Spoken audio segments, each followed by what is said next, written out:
Chapter 1. Fan Shen struggled to keep his eyelids open. He looked at his fingers and counted the meaningful things he had done in his life.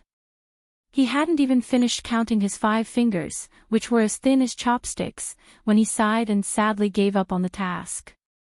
The smell of medicine in the ward was always so pungent. The old man on the bed next to him had already reported to Xitigarbha 2 days ago. It would probably be his turn in a few days. He had some kind of strange disease, myasthenia gravis. It was the kind of disease that was especially suitable for male protagonists in romance novels. It was said that if there was no cure, he wouldn't be able to move anything except for his tears when he died. But I'm not a male protagonist in a romance novel. Fan Shen mumbled, but because the muscles in his jaw were useless, it became a string of muffled murmurs. He looked at his middle finger and felt sorry for himself. I'm still a virgin. He really hadn't done anything meaningful in his life. Other than helping an old lady cross the road, giving up his seat on the bus, getting along with his neighbors, helping his classmates cheat on exams. Fan Shen was a good, useless man in the traditional sense. His parents had passed away long ago, so he was left alone in the hospital, waiting for the day his life came to an end. Good people don't get rewarded. In the silence of the night, Fan Shen seemed to be able to clearly see the muscles in his throat slowly relax, unable to relax anymore. His breathing muscles also gradually lost their elasticity like a rubber band, weakly flattening out. The clean little nurse in the hospital was nowhere to be seen. Next to her was an old woman, who was talking about something with pity in her eyes. Am I going to die like this? His fear of death and his desire for a taste of life filled him with a mixture of emotions he had never felt before. The person to send him off was not the cute little nurse he had been hoping for, but this obeson. This undoubtedly added to Fan Shen's melancholy. Miserable and sad, his eyes drooped, looking at the black cloth covering the window of the ward to block the sunlight. He felt that life was really as lonely as dog shit. Miserable and sad, a drop of wet liquid slipped from the corner of his eye. Fan Shen felt a little sad. He stuck out his tongue and licked the tears that had slid from the corner of his eye to his lips. He was surprised to find that his tears were not only salty, but also had a slight fishy smell. Was it because he rarely bathed in the hospital that even his tears began to stink? He couldn't help but curse in his heart, "Who asked you to cry? Who asked you to cry? Do you really think you're the male lead of a romance novel?" But he immediately realized that something was wrong. Why could his tongue stretch out of his lips to lick his tears? According to the doctor, his tongue had long lost its ability to move. The only use it had now was to easily slide back into his esophagus and block his airway, thus becoming a rare genius in the world who committed suicide by swallowing his tongue. Then, he found that it was easier for him to open his eyes. His field of vision was very wide, and his eyesight was much better than before he got sick. The scenery in front of him was clear and bright, and there was an object made of bamboo lying in front of him. Fan Shen, who had been in a daze, suddenly saw a shocking scene through the bamboo shards. More than 10 men in black, brimming with a murderous aura, were holding sharp weapons in their hands, hacking at him. For a moment, he had no time to tell if this was a dream or a strange experience before death. He instinctively shrank his head back and covered his face with his hands. If it had been any other ordinary person, they would probably have done the same thing. Swoosh, swoosh, swoosh, swoosh. Countless sounds of breaking air rang out. This was followed by countless muffled grunts, and then silence. After a while, Fan Shen felt that something was wrong. He carefully separated 2 fingers from the hands covering his face and secretly looked outside. The bamboo basket in front of him divided the space in front of him into countless pieces. Looking through these holes, he could clearly see more than 10 corpses lying on the ground. Blood flowed on the ground, and the fishy smell filled the air. Fan Shen was frightened. Everything in front of him was too real, and he couldn't come back to his senses for a moment. Then, he suddenly thought of the hands on his face. Could it be that his hands could move? Could it be that his illness had really been cured? Then what was going on in front of him? Was this all a dream? When he woke up, would he still be lying on a sickbed, unable to move, a cripple who could only wait for death? If that was really the case, then it was better not to wake up from this dream. At least his hands could move, and his eyes could blink. He thought sorrowfully, and touched his wet face with his hand. When he pulled his hand back, he found that it was covered in blood. It turned out that the drop of wet liquid that had dripped from the corner of his eye was someone's blood that had splashed onto his face. Fan Shen stared blankly at his hands, screaming in his heart that these were definitely not his hands. In front of him was a pair of white, tender, and adorable little hands. They were stained with blood, and they looked as strange and enchanting as a white lotus that had bloomed in Azura's field. They were definitely not the hands of an adult. A series of emotional shocks surged into Fan Shen's mind. He couldn't help but be stunned. Countless questions and incomparable fear occupied his body and mind. It was the 57th year of the Qin Kingdom. His Majesty had led an army to conquer the Western barbarians, but the war had not yet ended. Count Sinan was also with the army, and the Empress Dowager and the Council of Elders were in charge of the capital. On this day, a fire broke out at Taiping Villa on the outskirts of the capital by the Lujing River. A group of nocturnal experts took advantage of the fire to break into the villa, killing anyone they saw. A young servant from the courtyard took advantage of the night to break out of the encirclement with his young master. They were chased by a group of villains dressed in nocturnal clothes. The two sides fought all the way to the south entrance of the city. The experts who were ambushing them did not expect that this disabled youth was actually an unfathomable expert.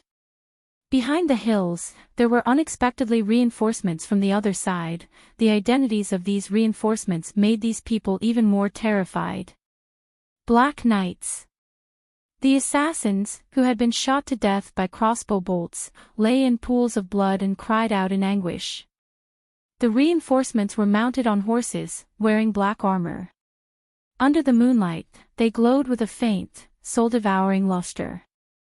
Each of the cavalrymen was armed with a hard crossbow, which only the army was allowed to equip. Earlier, the rapid firing of the crossbow bolts had killed most of the assassins. Surrounded by the Black Knights was a middle-aged man sitting in a carriage. His face was pale, and he had a sparse beard on his chin. He looked at the young servant, who was carrying a child on his back, and nodded. He then clapped his hands lightly. The clapping was the signal to attack. The cavalry separated into a group, and like a sickle in the night, they mercilessly charged into the ranks of assassins, who had suffered heavy casualties. Suddenly, a sorcerer among the assassins raised his staff and began to chant an incantation. Everyone present could feel some unknown energy beginning to gather at the edge of the hills. The middle-aged man in the carriage frowned slightly, but did not move. Suddenly, a black shadow leaped out from beside him, flying through the night like a hawk. With a crisp sound, the sorcerer's chanting came to an abrupt end. His head flew high into the air, and blood fell like rain. The middle-aged man in the carriage shook his head. These sorcerers from the West just don't understand. In the face of a true powerhouse, magic is like the Prime Minister's pen. It's useless. Dozens of Black Knights confirmed that the surroundings were safe. They clenched their right fists and made a hand gesture, reporting that the surrounding assassins had been cleared. The cavalry parted, and the carriage inside slowly moved forward, stopping in front of the young servant. The middle-aged man in the carriage sat in a wheelchair with the help of his subordinates. The middle-aged man with crippled legs pushed the wheelchair under him, slowly approaching the center of the field, toward the young man who had been standing as straight as a spear. Looking at the bamboo basket on the young servant's back, the middle-aged man in the wheelchair finally showed a hint of red on his pale face. Finally, nothing happened. The man carrying the bamboo basket had his face covered with a black cloth, and in his hand was a black iron rod that looked like a sword. Blood was slowly dripping from the iron rod, and beside him were many corpses. The corpses were all experts in the ambush, and there was blood on the throats of the corpses. It seemed that they had been killed in one blow. "I need you to give me an explanation for this matter," the man with the black cloth over his eyes said coldly. The man with the black cloth over his eyes said coldly. His voice didn't tremble, and there was not a trace of emotion in it. The middle-aged man in the wheelchair had a look of pity on his face. "Of course, I will give you an explanation, and I must also give my master an explanation." The young servant with the black bandage nodded and prepared to leave. "Where are you taking this child?" The middle-aged man in the wheelchair said coldly. "You're blind. Do you want the young master to wander the world with you? This is the young lady's flesh and blood. This is also the master's flesh and blood." The middle-aged man in the wheelchair said coldly. "I promise that I will find a very safe place for the young master in the capital." The man shook his head and pulled the black cloth over his face. The middle-aged man in the wheelchair knew that other than the young lady, even his master couldn't order him around. He could only sigh and try to persuade him. "The things in the capital will be settled when the master returns. Why must you take him away? I don't trust your master." The middle-aged man frowned as if he hated what the man said. He paused for a while and said, "A child can drink milk and read. Do you know how to do these things?" He sneered. "Blind man, what else can you do besides killing?" The man wasn't angry. He gently pushed the bamboo basket on his back. "Cripple, it seems like you only know how to kill." The middle-aged man smiled sinisterly. This time, only the nobles in the capital took action. "Once the master returns, I will naturally start to clean them up." The blind young man shook his head. The middle-aged man gently stroked the wheelchair, as if trying to guess what she was afraid of. After a moment, he frowned and said, "I know what you're afraid of, but in this secular world, besides the child's father who can protect him, who else has the ability to protect him from that unknown danger?" The blind young man suddenly spoke. His voice was still as emotionless as before. "A new identity, a life without being disturbed." The middle-aged man thought for a while and nodded with a smile. "Where?" "Donjo Port. The master's mother is currently living there." After a moment of silence, the blind young man finally accepted the arrangement. The middle-aged man smiled as he pushed the wheelchair to the back of the blind young man. He reached out to take the child from the bamboo basket and sighed as he looked at the child's adorable face that looked like a snow sculpture. "He really looks exactly like his mother. He's so beautiful." He suddenly laughed out loud. "This little fella will definitely be successful when he grows up." His subordinates stood in silence a distance away. When they suddenly heard their master laughing so happily, though they remained calm on the surface, deep down, they were extremely shocked. They wondered how important the child was. The blind young man tilted his head and reached out to take the child back. Though he was more innocent than normal humans, he was unwilling to let the child's face be too close to the venomous snake's hand. At the same time, he used a one-syllable word to express a purely polite question. The middle-aged man smiled as he looked at the child's face. There was an indescribable and especially terrifying feeling in his smile.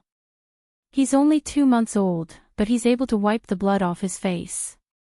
After experiencing such a terrifying thing tonight, he can still sleep so soundly. He suddenly lowered his voice to make sure that his subordinates could not hear him. "The child of a heavenly meridian." The middle-aged man held great power in the capital, and he was extremely ruthless. Whenever an official who committed a crime fell into his hands, he would reveal the truth within 2 days, and he had a sharp eye. Even so, an extraordinary person like him could not tell that the child was not sleeping soundly, but had fainted from fear. Heavenly meridian referred to heaven, and meridian referred to the bloodline. A heavenly meridian referred to the bloodline left behind by heaven in the human world. According to the legends in this world, a bloodline left behind by heaven in the human world would awaken every few centuries. This bloodline could represent an undefeatable battle prowess. For example, there was a great general in the distant ancient country of Nas. When his country was about to be destroyed by the barbarians, he used his bravery and battle prowess to assassinate most of the members of the barbarian primitive parliament. There were also some heavenly meridian who displayed great talent in art or wisdom, such as the great wizard Paul and his wife, the playwright Fu Bo, who had just died 300 years ago in the West. Naturally, no one could prove that they were the bloodline left behind by heaven for the suffering of the human world. But in reality, these people brought peace and many other things to the human world. Moreover, all of the heavenly meridian disappeared without a trace. No one, not even the country, could find a trace of them.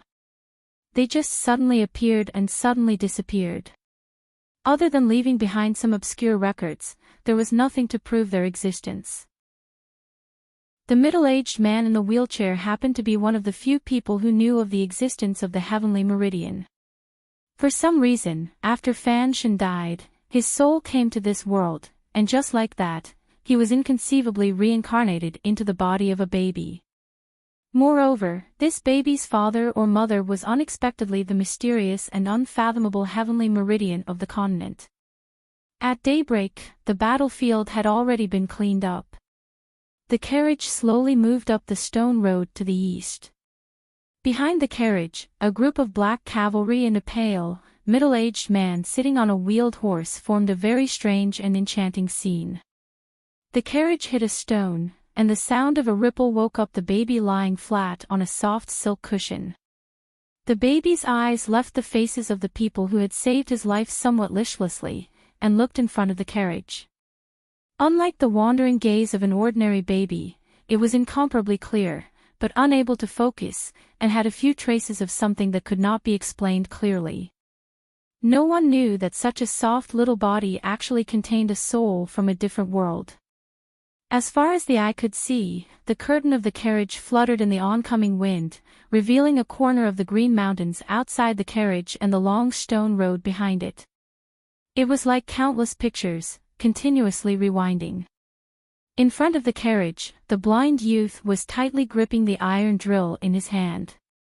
His eyes were covered with a black cloth, covering both his eyes and the sky.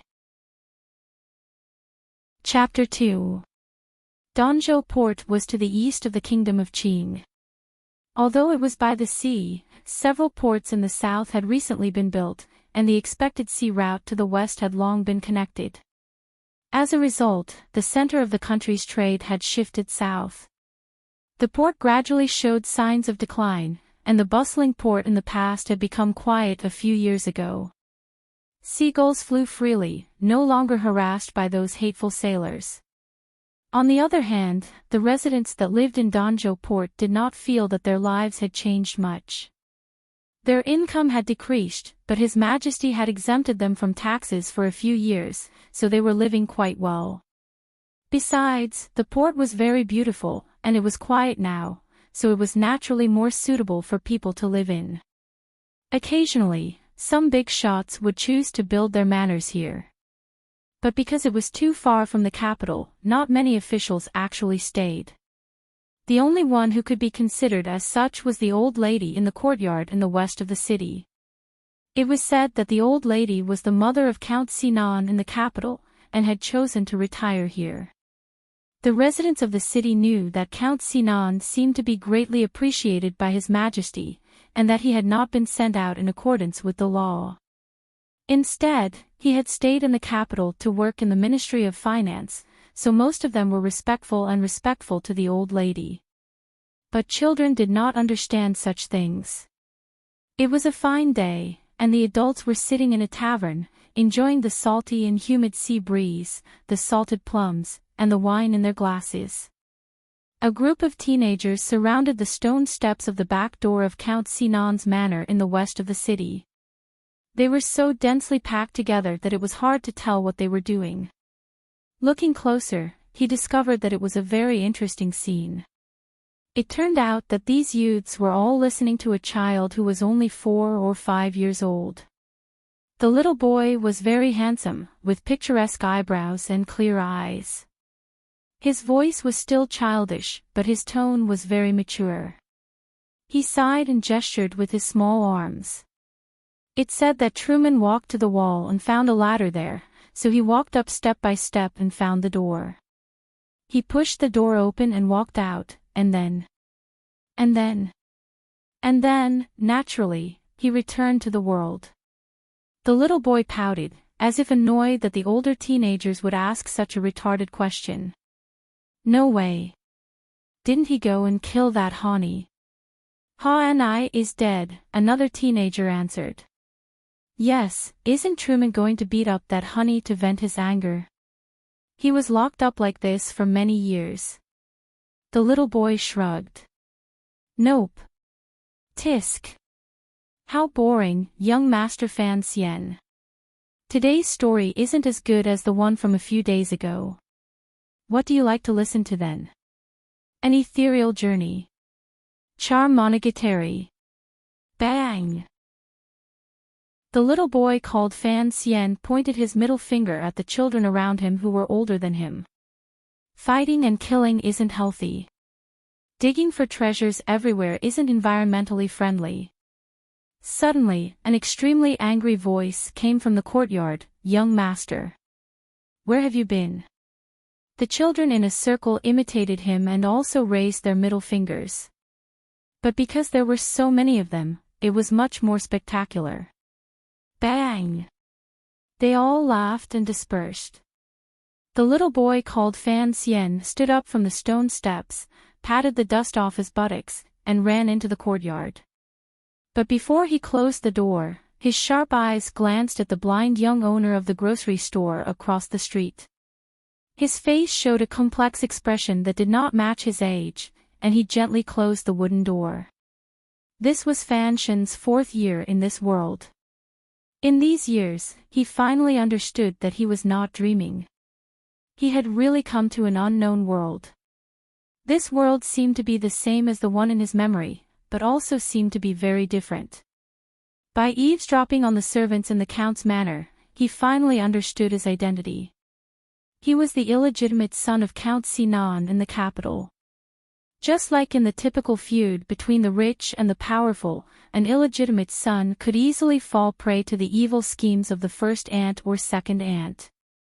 Fan Shen's father seemed to have only one son, so in order to continue the Count's bloodline, he was sent to Danzhou Harbor, which was very far from the capital. Over the years, he gradually got used to his identity. The soul of an adult trapped in the body of a child would experience a completely different experience, both physically and psychologically. If it were a normal person, they would probably go crazy.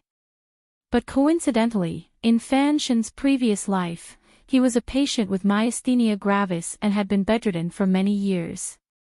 Now, it was just a little inconvenient for him to move around. Compared to the miserable situation in his previous life, it was nothing. So now that he was living in the child's body, he didn't feel too uncomfortable. The most uncomfortable thing was actually his current name. When he was 1 year old, the Count of the capital sent him a letter and gave him the name, Fan Sien, courtesy name in Ji. It was not a good name. It sounded like a curse from his hometown, "You're a nuisance." But his appearance was only that of a child, so it was impossible for him to object verbally. When he was treated in the hospital in his previous life, he could still move his head, so he often begged the cute little nurse to buy him pirated DVDs and books. After living in the Count's residence for a long time, although the old lady was cold on the outside but warm on the inside, and loved him very much, and the maids in the residence did not treat him differently because of his identity as an illegitimate son. The pain of not being able to communicate with others still made him a little unhappy. Could he tell the maids that he was from another world? Could he tell the teacher that he actually recognized all the words in the book? So he often sneaked out of the Count's residence's side door and played with the commoners' children on the street. More often than not, he told them stories, movies, and novels from his world. It seemed that he wanted to remind himself of something, to remind himself that he did not belong to this world, and that there were movies, the internet, and YY novels in his world. Until today, for some reason, he told the movie The Truman Show. The movie's plot was a little dull, and there was no Jim Carrey acting cute, so he should have known that the teenagers in Donjo Harbor would not like it.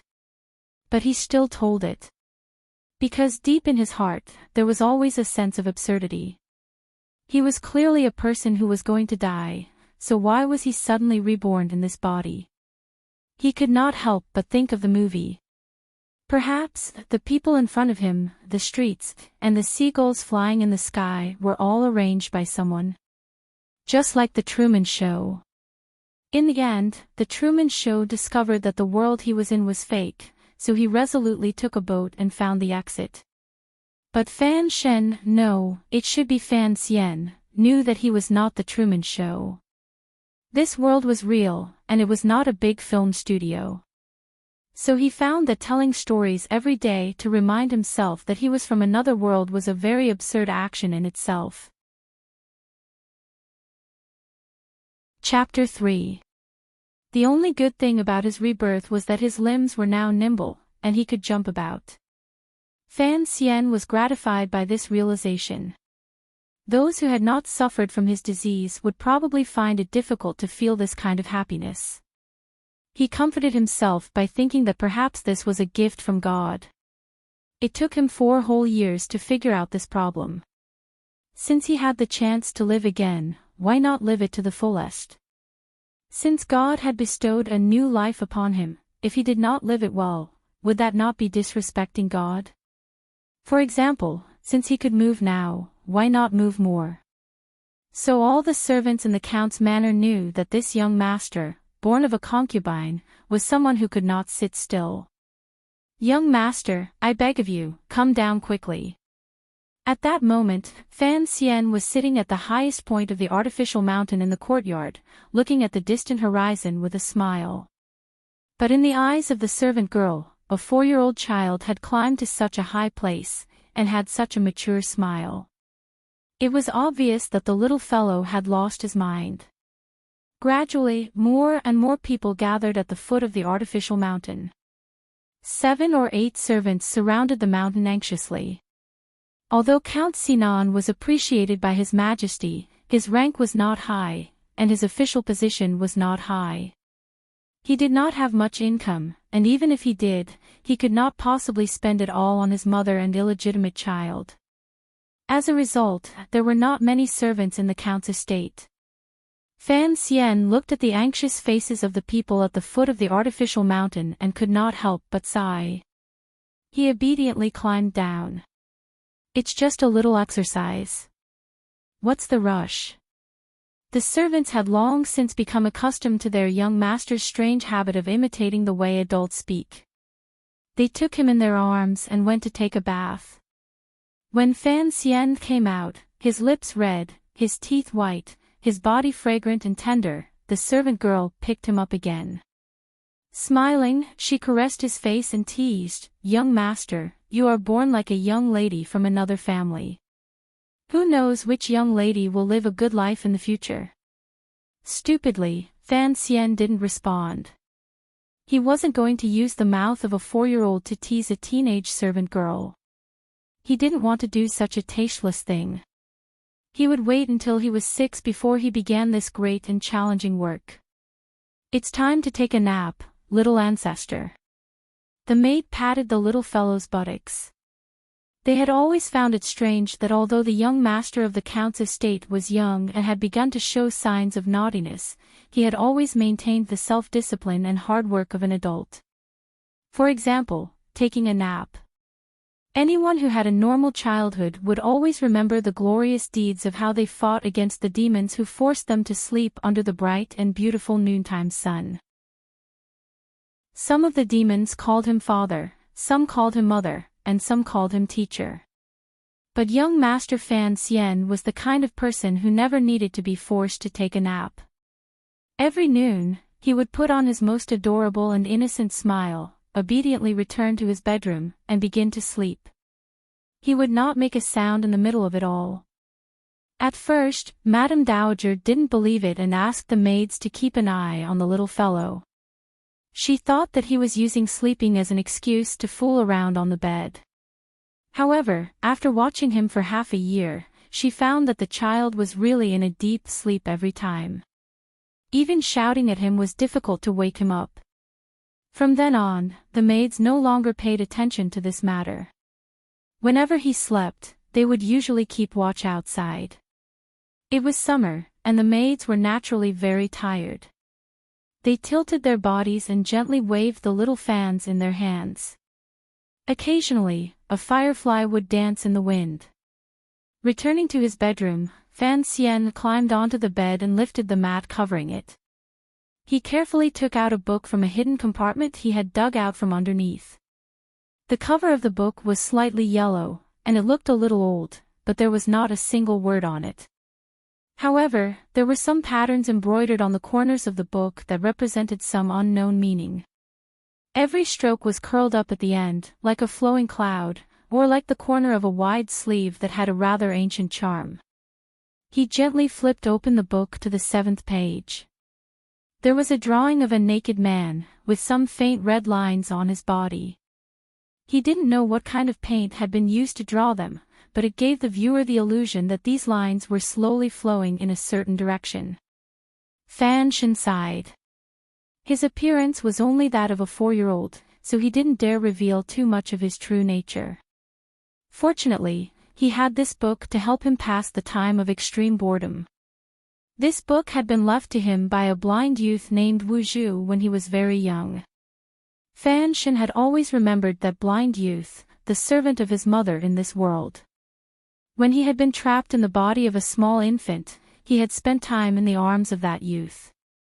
They had traveled from the capital to this port by the sea. Perhaps the youth had thought that he was too young to remember anything. But Fan Xian's soul was not that of an ignorant infant. Along the way, he could tell that the blind youth's care for the infant came from his heart, and could not be faked. But for some reason, after the blind youth had taken Fan Xian to Count Sinan's manor, he had left. No matter how much the Countess had tried to persuade him to stay, he had not. Before he left, he had placed the book next to the infant's body. Fan Xian had always been puzzled about this. Was the servant not afraid that he would blindly practice? When he thought about it, he realized the reason.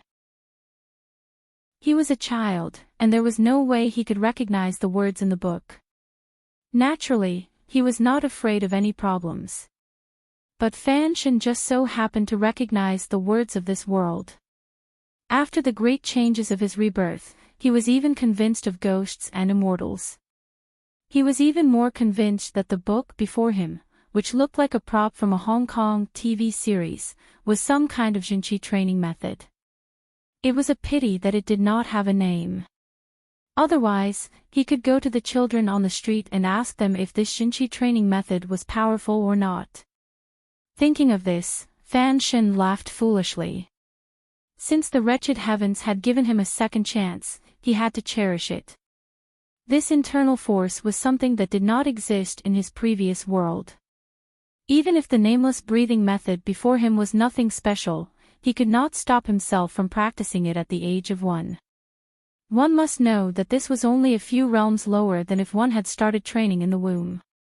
Everyone in the world, including the great grandmasters who were worshipped as gods, could not be like Fan Xian, no matter how talented they were. They could not start practicing internal Jinqi from birth. What was this called? The early bird catches the worm. The clumsy bird flies first. Furthermore, he could not be more stupid than those youths who had just begun to learn martial arts, could he? As Fan Shan thought about this, the Jinqi, which he could already feel, began to flow through his body, following the lines drawn in the book. It was a very comfortable feeling, as if a warm stream of water was cleansing every inch of his internal organs. Gradually, he entered a meditative state and fell asleep comfortably on the bed. Chapter 4. What Fan Xian didn't know was that he was practicing an extremely advanced method of internal strength. If he was a normal warrior, he would practice it with extreme caution, and would ask a teacher or a trustworthy friend to help watch over him. The most dangerous part of this method was at the beginning. When accumulating energy into the snow mountain in the Dantian, there would be a huge difference in the reaction speed of the cultivator's body and mind. The most direct consequence was that the cultivator's bodily functions would become like that of a vegetable, unable to move. If the cultivator had no experience, it was easy to mistakenly think that he had gone mad, and force the Jinqi into his body. If the cultivator was lucky, he might be able to return the chaotic Jinqi to his meridians, but that would mean that the practice would be of no use. If the cultivator was a beginner, he might panic and cause a true demon to invade him. But for a beginner like Fan Xian, not only did he not go mad, but he experienced that mysterious feeling more easily than the strong. This was all thanks to his background and luck. When he first started practicing this nameless Jinqi, the body he lived in was still an infant. The innate Jinqi from his mother's body had not yet been completely returned to the world, and was still in his body. Thus, his practice was twice the result with half the effort, and he even managed to store a large portion of the innate Jinqi in his meridians. And for Fan Xian, the demon that was the easiest for a cultivator to encounter, was not difficult at all. Don't forget, in his previous life, Fan Xian had been bedridden for many years. He had long gotten used to his brain not being able to direct his body, so he did not panic when he encountered this situation for the first time. Instead, he felt the warmth of finding the remnant memories of his past. So when he first started practicing, he was not very afraid when the Jinqi began to scatter, making it impossible for his body to move. Because he was fearless, his mind was free of distracting thoughts, and he easily passed through the most difficult hurdle. From then on, practice became simple. He only needed to silently recite the method, and he would naturally enter a meditative state. So for Fan Xian, his daily naps were very sweet, and could not be woken up by thunder. It was extremely difficult for ordinary cultivators to enter a meditative state, because it required luck and coincidence. For this child to meditate every day was an indescribable luxury. The heavens really did care for him. When she woke up, she rolled her fresh and lovely face in the towel in the servant girl's hand, which was considered washing her face. In the afternoon, he began to study with a teacher from Donghai County, who was specially invited by the Earl's mansion, in the study. The teacher was not very old, about 30 years old, but his body gave off a very old and rotten smell. 10 years ago, the kingdom of Qing had begun a literary reform movement. It had begun with an essay by Mr. Hu, the head of the Secretary Pavilion, on literary reform. Today's literary scene was the battleground between ancient and modern literature. The so-called ancient language was the classical Chinese from Fan Xian's memory, while the modern language was similar to the vernacular, but the wording was more elegant. Fan Xian's teacher was a fan of the ancient school of literature, so he taught Fan Xian what to read every day. Although these books were not the same as the 4 books and 5 classics of Fan Xian's previous world, the wonderful thing was that many of their contents were not too different. They were also divided into Confucianism, Moism, legalism, and Taoism. As a result, Fan Xian began to wonder where he was the first time he attended the class. The summer was hot and stuffy, and the study was steaming. The teacher pushed open the south window, and the sound of cicadas could be heard outside. Together with the cool breeze, it was a beautiful scene. The teacher looked back and saw his pupil sprawled on the table in a daze. He was about to reprimand him, but when he saw that beautiful little face, his heart softened. The teacher actually admired his pupil. At such a young age, he could speak clearly, and could understand a thing or two about the profound meaning of the predecessors recorded in the books. For a 4-year-old urchin, this was not easy. The teacher had his own doubts. Count Sinan was a little too impatient, and the requirements in his letter were too high. He had no choice but to start teaching the 4-year-old the scriptures. In an ordinary household, at this age, he would only be learning a few words and reciting a child's education. When the lesson was finished, Fan Xian politely bowed to the teacher, and then respectfully waited for the teacher to leave the study. Only then did he take off his sweat-soaked coat and run out of the study. The girl servant behind him yelled at him to be careful the whole way. When he entered the main courtyard, Fan Xian immediately stopped.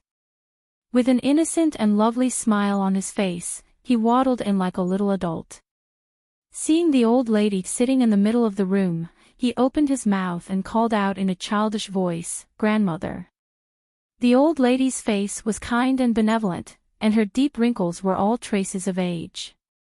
Only the occasional expression in her eyes told others that she was not a simple woman. It was said that Count Sinan's current status was inseparable from the old lady's connections in the capital. "What did you learn today?" Fan Xian stood in front of the chair obediently. After explaining what the teacher had taught him, he bowed and went to the side courtyard to eat with his sister. The old lady and her grandson seemed to be strangers.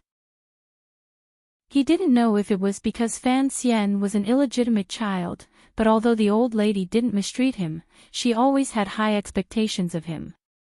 As a result, she always seemed a little distant.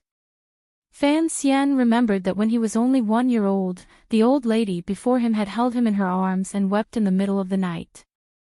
Of course, the old lady didn't expect a 1-year-old infant to understand her words, and she silently remembered them. "Child, if you want to blame someone, blame your father. Poor thing, your mother died as soon as you were born." Past. That was a big question in Fan Xian's mind. When he first arrived in this world, he had been ambushed. Although he now knew that his father was Count Sinan, a high-ranking official in the capital whom he had never met, who was his mother.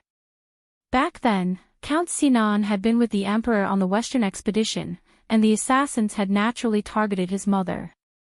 But the soul within him belonged to another world, so naturally he couldn't have any father-son feelings for Count Sinan, whom he had never met. He would only occasionally think of the woman who had already left this world, his mother in name. Chapter 5. What are you thinking about? The 2 servant girls were serving the dishes. The little girl, who sat to Fan Xian's right, pouted. The little girl's skin was a little dark, and she was a little thin.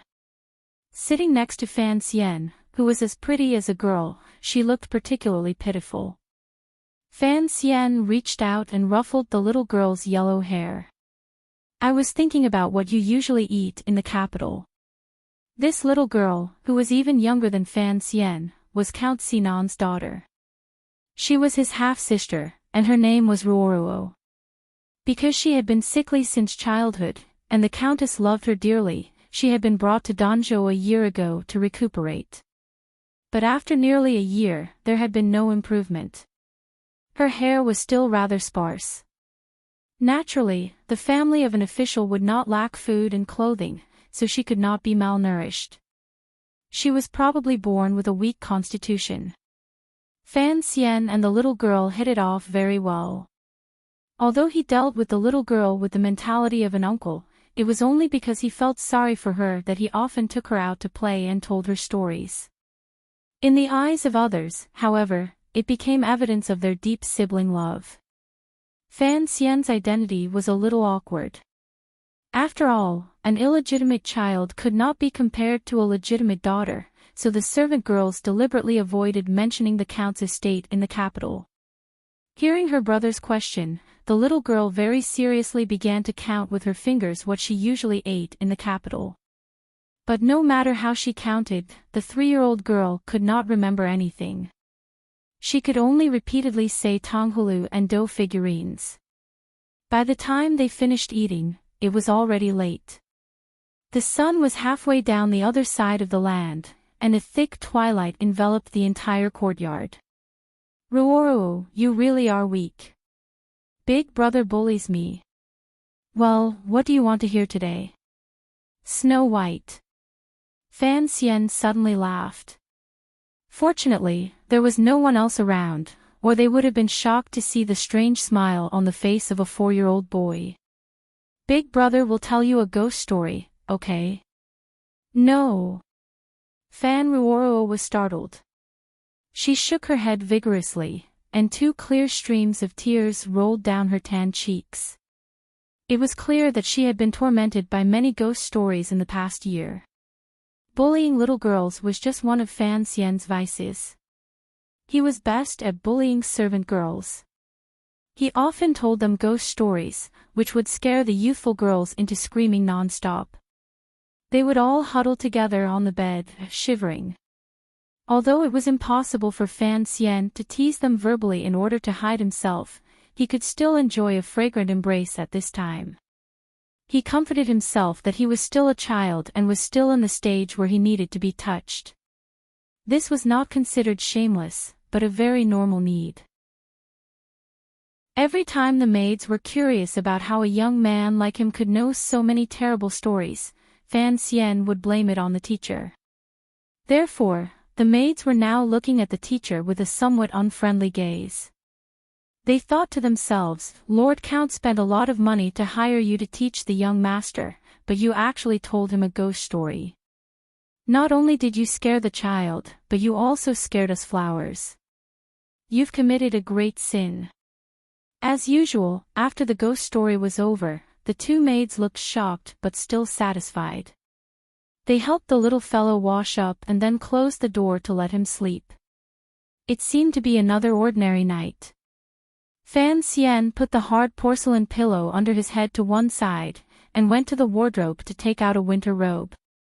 He tidied it into a square, and it became a pillow.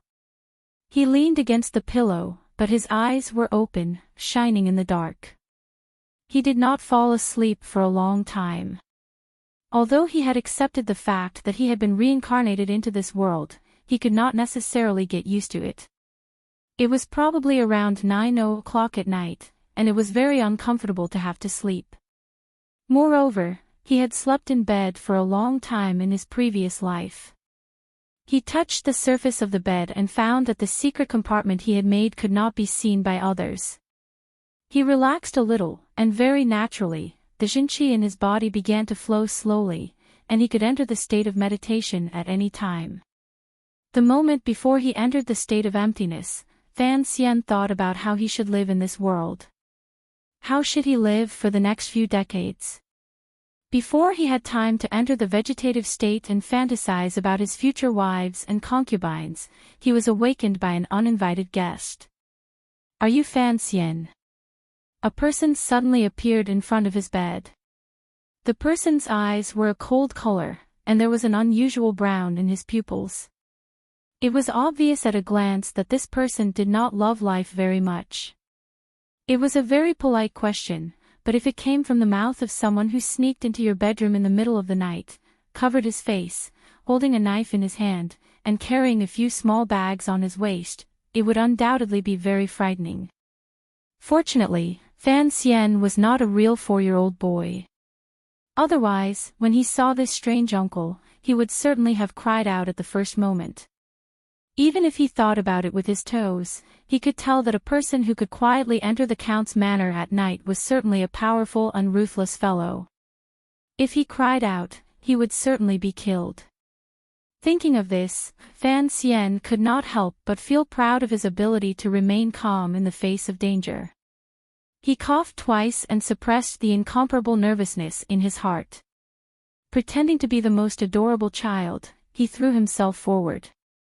Dad, you're finally back.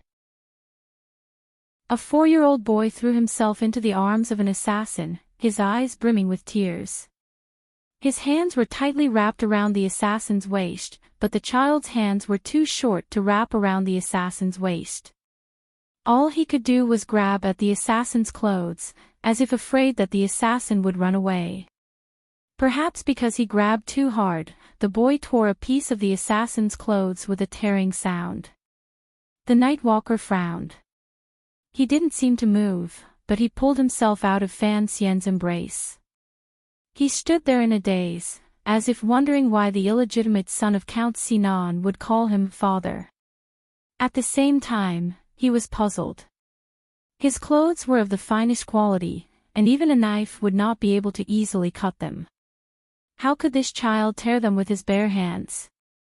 He was puzzled, and Fan Xian was even more puzzled. When there was no one around, Fan Xian would often use rocks from the rockery to test the power of his nameless shenqi. When he discovered that his slender little fingers could, with some difficulty, crush the soft stones, he had a certain degree of confidence in his ability to defend himself. With great difficulty, Fan Xian had used the 4-year-old boy's crying trick to make the assassin lower his guard. Then he had gathered all his shenqi into his fingers, thinking that he would be able to subdue the assassin. Who knew that he would only be able to tear off a few pieces of cloth? It seemed that something was about to happen. Chapter 6. Although Fan Xian looked like he was only 4 years old, he was a mature soul on the inside. The blood and corpses of his first day in this world were firmly imprinted in his mind, so he had always felt very uneasy. He knew that his unclear past would one day bring him trouble. It seemed that trouble had finally come today. His sneak attack had failed, so he couldn't use the same trick again. He sobbed pitifully, trying to confuse the Nightwalker. At the same time, his mind raced, trying to think of a way to escape. If he called for help, the Nightwalker would certainly kill him in a very short time. Seeing that the Nightwalker was not making any moves, it was clear that he had been stunned by Fan Xian's random call of "Daddy." Fan Xian's mind worked very quickly. Seeing that his sneak attack had failed, he relied on his innate advantage of being too young. He looked at the Nightwalker and began to cry. "Daddy, Daddy." As he cried, he nervously began to think of a way to escape. "There's no need to pretend, Master Fan." The Nightwalker's tone was very indifferent, but it didn't seem to be dangerous. "It seems that you are very clever, knowing how to protect yourself at such a young age. But you should know very well that I am not the Count." Having said this, the Nightwalker gestured with the knife in his hand, and then approached the 4-year-old Fan Xian. Fan Xian's face was still innocent and flawless. Tears streamed down his cheeks, but his heart tightened. He sobbed. "Then who are you, uncle?" "I was sent by your father to see you, so don't call me that." The Nightwalker's eyes were a little brown, and he looked a little ugly. The wrinkles at the corners of his eyes gave away his age, and the way he spoke made Fan Xian think of those old men who tricked little girls into looking at goldfish. But Fan Xian didn't show it. He still perfectly played the part of a 4-year-old child, a little fear, a little surprise, and a little anger. "You're not Daddy." Then, as if he didn't see the knife in the Nightwalker's hand, he twisted his little butt and climbed onto the bed. "I don't even know what Daddy looks like," he muttered. The Nightwalker laughed darkly and walked over to the bedside. Suddenly, the little boy turned his head to look behind the Nightwalker. His eyes flashed with surprise. "Mommy," he cried. This was a very tricky move. If it had been anyone else, they probably wouldn't have been able to fool the Nightwalker. After all, the Nightwalker was a master who owned an independent laboratory in the capital. But the one who used this trick was a 4-year-old boy, so the Nightwalker naively believed it. And when he heard Fan Xian call him mother, his eyes revealed a look of extreme shock, and he suddenly turned his head to look behind him. Behind him was naturally the tightly shut door and the thick darkness of the night. Bang! A crisp sound rang out in the bedroom. The Nightwalker lay on the ground with blood all over his head. Fan Xian held the half-broken porcelain pillow in his hand and looked at the man on the ground with lingering fear. He weighed the broken pillow in his hand, gritted his teeth, raised his small arm, and viciously smashed it into the back of the man's head. This was a muffled sound, and the person had used a lot of strength. Even if this Nightwalker was a grandmaster, he would not be able to wake up for a while after being hit by this heavy pillow. The chief maid's voice came from outside. "What's wrong?" "It's nothing, sister. I broke a cup. I'll come back tomorrow to fix it." "How can we do that? What if you hurt the young master's foot?" "I said I'll do it tomorrow." Hearing the gentle, innocent, and adorable young master throw a rare temper tantrum, the maid shut her mouth and said nothing more. Fan Xian walked back to the wardrobe and struggled to pull out a winter quilt. Then he tore the quilt into strips with 2 fingers and twisted them, firmly tying up the unconscious Nightwalker on the ground. Only now did he realize that his back was completely wet. A trace of lingering fear welled up in his heart. Whether it was in his previous life or this one, this was the first time he had tried to kill someone. Although he didn't know if he had killed the man, he had taken too much of a risk. If the man really was a master of martial arts, then he would certainly have lost his life. He put his hand under the Nightwalker's black mask and found that the man was still breathing. For some reason, Fan Xian suddenly had the thought of killing him to silence him. But then he realized that after his rebirth, he seemed to have become much more resilient. He had acted so ruthlessly, without the slightest hesitation. He didn't realize it himself, because in the heart of the child called Fan Xian, he had already died once. This rebirth was especially precious, so he wouldn't allow anyone to harm his life. Only when you're drunk do you know the weight of life. Only when you're dead do you know the weight of life. It was that simple. Holding the knife in his hand, Fan Xian thought about it again and again. He still couldn't make up his mind to kill the unconscious Nightwalker. Suddenly, he thought of someone, and his face lit up with joy. He quietly opened the door, ran to the backyard, and crawled out through the dog hole. He came to the grocery store on the corner of the street across from the Count's mansion. Knock, knock, knock, knock. He gently knocked on the door of the grocery store.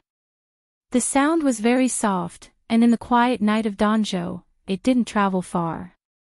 But Fan Xian knew that the person inside could certainly hear the knocking. Although that person had pretended not to know him for 4 years, when things came to this, Fan Xian could only think of one person he could trust. "Who's there?" An extremely calm and emotionless voice came from the grocery store. Fan Xian thought that this person was still the same as he was back in the capital, speaking and doing things in a methodical manner. He rolled his eyes and said quietly, "I'm Fan Xian." Sure enough, as Fan Xian expected, the wooden door of the grocery store opened without a sound. The blind youth stood like a ghost in the doorway, giving Fan Xian a fright. Fan Xian looked at the person in front of him who had brought him to Danzhou Harbor. He looked at his cheeks and the black cloth covering his eyes, which didn't seem to have changed in the past 4 years. He was a little curious. Could it be that this person didn't age? Chapter 7. But there was still an unconscious assassin in his bedroom, so he had no time to ask. "Someone came to kill me, and I knocked him out. He's lying on the floor." The blind youth tilted his head slightly. His heart skipped a beat, but his face remained expressionless. He bowed his head and said, "What nonsense are you talking about, young Master Fan? I don't have time to pretend to be profound. You have to pay attention to me." Fan Xian chuckled, thinking, "Why are you still pretending not to know me at a time like this?" He took the blind youth by the hand and walked in the direction of the manor. "Young master, you're still talking nonsense." The blind youth frowned slightly, as if wondering why the child in front of him seemed to know who he was. When he had sent Fan Xian, still in swaddling clothes, to Danzhou, Fan Xian had only been a few months old, so he shouldn't have had any memories. Could it be that the Count's wife had told him who he was? It was late at night, and a few mournful barks could be heard in the distance. Someone had woken up in the middle of the night and found the wrong door. The blind youth, Wu Zhu, had a cold expression on his face as he listened to Fan Xian. Finally, he moved. He closed the door of the grocery store and walked toward the Count's manor. Fan Xian breathed a sigh of relief and hurried to catch up. Outside the Count's manor, the two of them crawled back through the dog hole and stood in the bedroom, looking at the unconscious assassin on the floor. Fan Xian looked at the man on the floor. He didn't know if he was dead or alive, so he couldn't help but feel a little nervous. "Uncle Wu Zhu," he asked, "you've been staying in the grocery store these past few years, not daring to recognize me. Why?" The blind youth, Wu Zhu, tilted his head again. After a while, he said, "Young master, you really surprised me." He was indeed surprised. Although he knew that the child in front of him was the lady's child, there had to be something different about him. But Wu Zhu hadn't expected him to be so mature at the age of 4, and to be able to plot against Master Fei, who had come to the capital. "Let's deal with this person first." Fan Xian turned the assassin over with some effort and took off his mask, revealing the assassin's true appearance. The assassin's face was thin, and he was already a little old. The beard on his chin had begun to turn white, but for some reason, there was a faint green color mixed in with the white, which made him look a little disgusting. Startled, Fan Xian jumped behind Wu Zhu and grabbed his sleeve. "Uncle," he whimpered, "this assassin doesn't look good. This is Master Fei of the 3rd Bureau of the Overwatch Council." Wu Zhu slowly crouched down and touched the assassin's chin.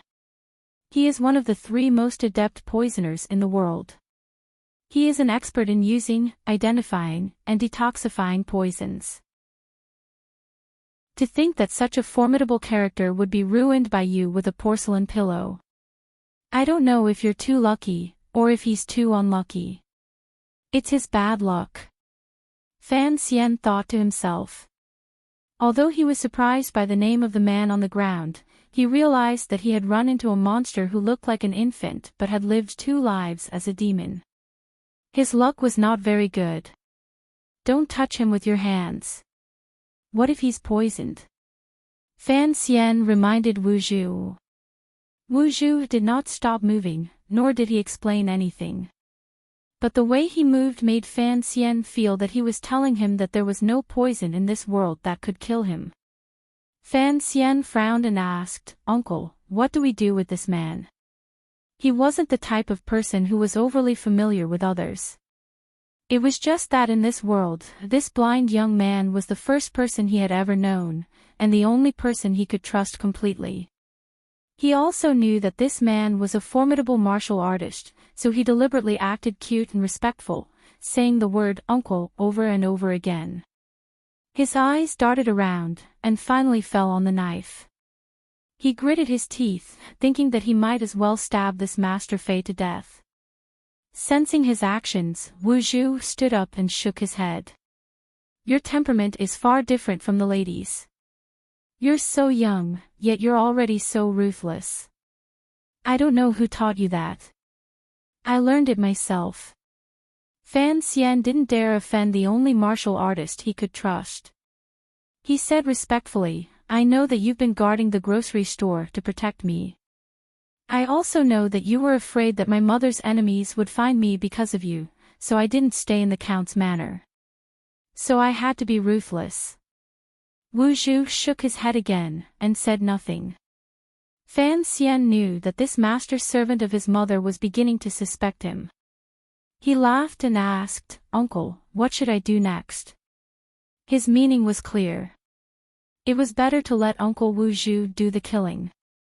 Unexpectedly, Wu Zhu said, "Young master, you've hit the wrong person." "Ha! Hit the wrong person?" Fan Xian was stunned. He slowly lowered his head to look at the assassin on the ground, his face covered in blood. But I've already hit him, so there's no need to think too much about it. Wu Zhu said calmly. Master Fei is the head of the Third Bureau of the Overwatch Council. His secret identity, to be precise, he's the subordinate of your father's subordinate. So I don't think he came to Danzhou to kill you. If he really did come to kill you, I believe that no matter how capable you are, you would have died countless times over. Only then did Fan Xian remember that the assassin on the ground had said that his father had sent him, but... Damn, he looks like Teabag. Who would believe a pervert like him?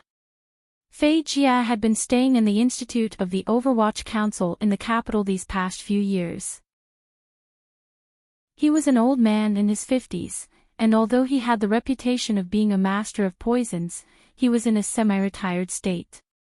If it weren't for the fact that someone powerful had asked him to come to Danzhou to teach, and that he didn't have the courage to refuse, he would never have left the capital. But he hadn't expected that the first time he saw his student, he would be beaten up so badly, he would bleed half a bowl of blood, and almost lose his life. He looked at the little boy in front of him, and found that his face was innocent and adorable. His big eyes flickered with a hint of fear and shame. Such a cute little face, coupled with his identity as a little boy, left him with nowhere to vent his anger. Turning his head, he saw a servant, and prepared to vent his anger on him. Who are you? Hurry up and untie me. I'm Master Fei, who was hired by the Count with a lot of money. Unexpectedly, the servant seemed to be even more arrogant than he was. Ignoring him, he said coldly, the agreement between me and your superior doesn't seem to include you as a teacher. Master Wu. Fei Jia widened his murky, brown eyes. When he saw the servant's appearance, he was shocked. Master Wu, it's you. Hearing the assassin call himself Fei Jia after waking up, Fan Xian felt that the matter was indeed puzzling. Chapter 8. Fan Xian thought Fei Jia was puzzled. Didn't my father never care about me, an illegitimate child? Why would he send a teacher to teach me? If it was to teach me how to read, that would be fine. But why did he send an old freak to teach me? Seeing that Fei Jia knew Wu Zhu, Fan Xian knew it was not his place to interrupt. He sat on the bed, feigning ignorance. After the adults had explained everything, Fan Xian used his small arm to remove the bedsheet from Fei Jia's body. He hid behind Wu Zhu and laughed foolishly, pretending to be an idiot. It was a pity that he had shown off a little today. The two powerful figures in front of him knew that this 4-year-old's mind was not as simple as it seemed. The sky was already beginning to brighten. In the distance, the faint crowing of a rooster and the sound of servants boiling water could be heard. Wu Zhu led Fei Jia out the door. But before they left, Fan Xian heard Wu Zhu say something cold. When are you going to explain how you know who I am? Fan Xian's heart skipped a beat. He didn't know how to explain. 4 years ago, when he and Wu Zhu had traveled thousands of miles to Danzhou, he had been a baby only a few months old. He thought about it again and again, but couldn't come up with a good excuse. He could only blame himself for being frightened by that strange old man Fei Jia. The city of Danzhou began to wake from its dreams, but the unremarkable grocery store showed no signs of opening. In a dark room in the store, Wu Zhu looked at Fei Jia coldly. What is the meaning of the cripple? Although Fei Jia could be considered a master in some areas, he couldn't help but feel a little anxious when he thought of the rumors about the cold-blooded and ruthless young man in front of him. The young master has to grow up, he replied. One day, you will have to face the problems of the capital. If you prepare early, you will have a better chance of success. Wu Zhu raised his head and looked at him. Although he knew that the man before him was blind, Fei Jia felt that behind the black cloth, there was a murderous glint staring at him. He smiled. If Master Wu has any objections, I can return to the capital immediately. I believe Master Wu will respect your opinion. Wu Zhu shook his head. I don't think the cripple sent you here for a simple reason. Not bad. Fei Jia thought that only the man in front of him would dare to call the headmaster a cripple.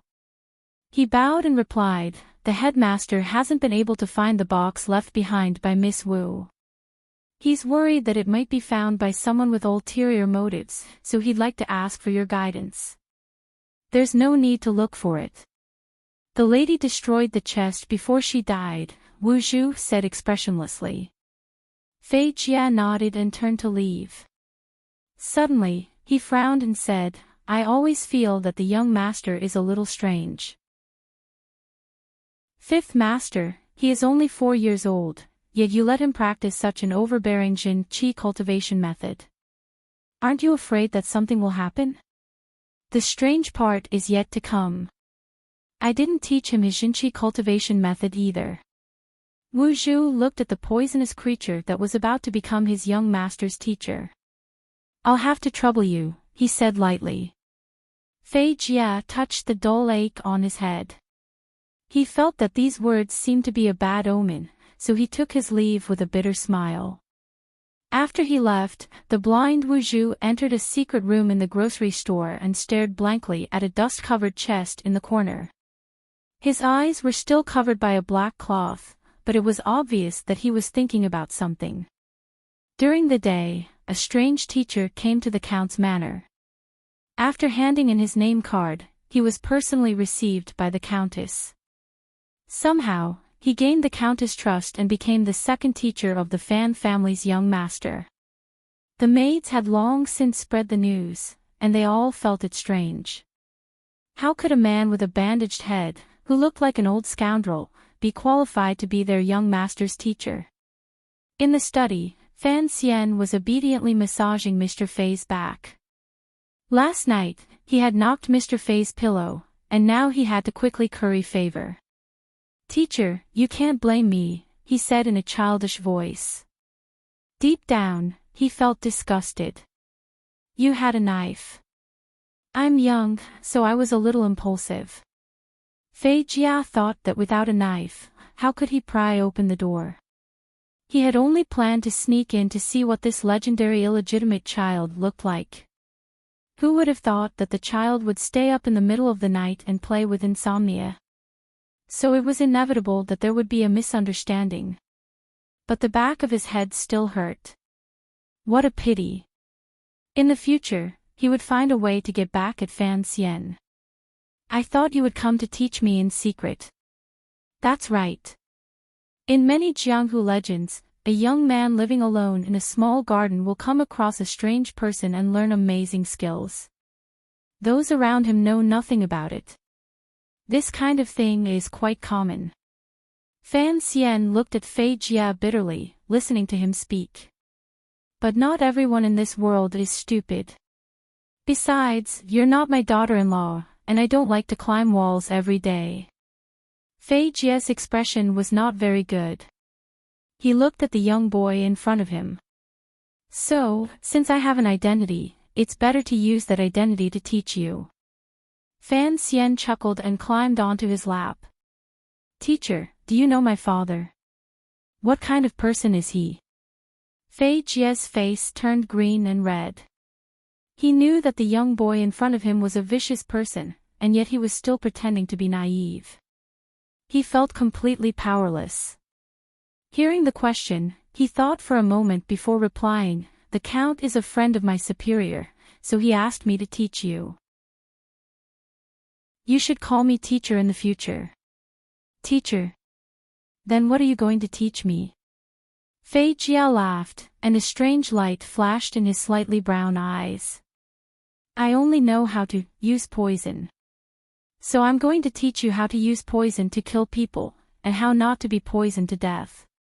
He had thought that this would scare the little boy to tears, but Fei Jia immediately realized that the little boy in front of him was not an ordinary person, so his trick would probably be useless.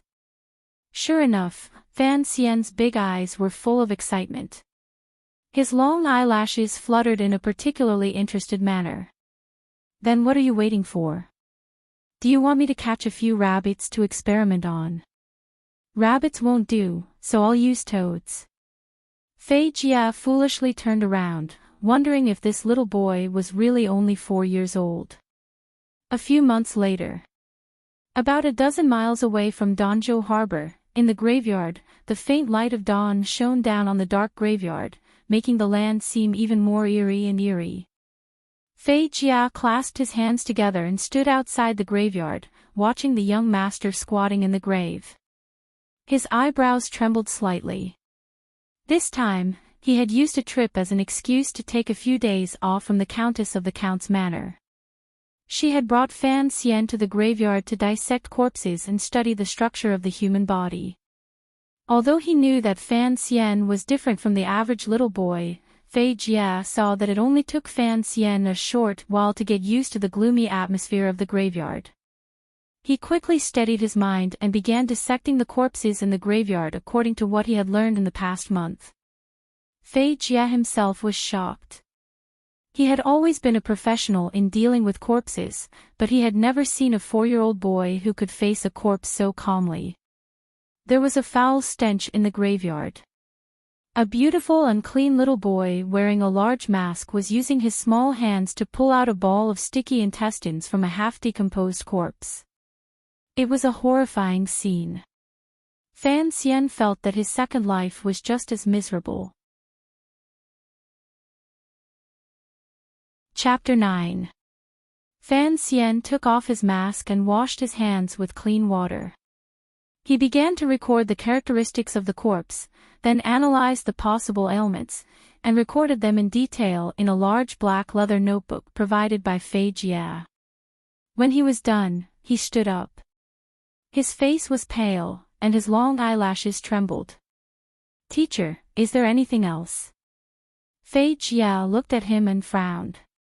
He hadn't expected the kid to be so bold. Before he could say anything, Fan Xian couldn't hold back his nausea any longer. He ran to the bottom of the ridge and began to vomit violently. He waited until the nausea subsided, then stood back up. A trace of gentleness flashed across Fei Jia's eyes. He wondered if it was too cruel to let a 4-year-old come into contact with the most terrifying things in life. It wasn't until he saw Fan Xian vomit that Fei Jia suddenly realized that Fan Xian was truly like a child. It was not as if there was another soul hidden within him at all times. "Forget it. I'll think about it next time." Before Fei Jia could finish his sentence, he heard Fan Xian's childish voice say, "It's a pity that Danzhou Harbor is a small city. Too few people have died, otherwise we could find a fresh corpse." Fei Jia's heart thumped. He slowly turned his head to look at Fan Xian's pure eyes. He didn't know what he was trying to see in them. After a long time, he said coldly, "Why? Huh? Why aren't you afraid?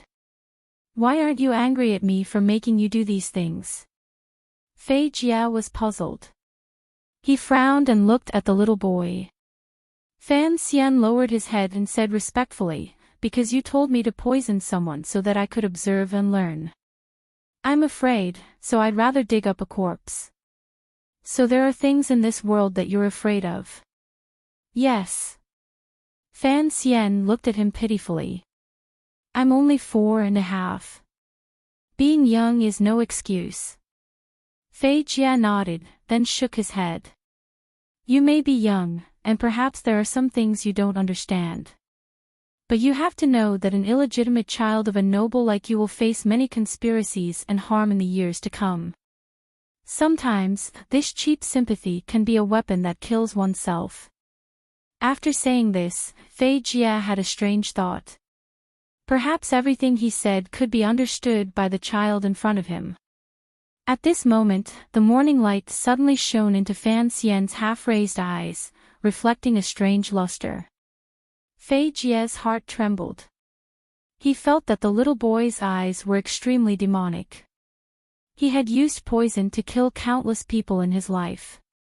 During the northern expedition of the late emperor, the poison he concocted killed at least tens of thousands of soldiers of the northern Wei kingdom. In terms of crimes, he was destined to go to hell. But why was it that when he looked at the cute little guy in front of him, he couldn't help but feel afraid? After tidying up the tomb, the strange master and disciple began to follow the source of the light to the east. Along the way, Fei Jia suddenly asked, "You must be very curious." "Yes." Fan Xian grunted through his nose, and there was a hint of shyness in his sweet smile. "Teacher is very attentive to me." Fei Jia did not expect the child to give an irrelevant answer. He smiled bitterly and said, "You can still laugh at this time.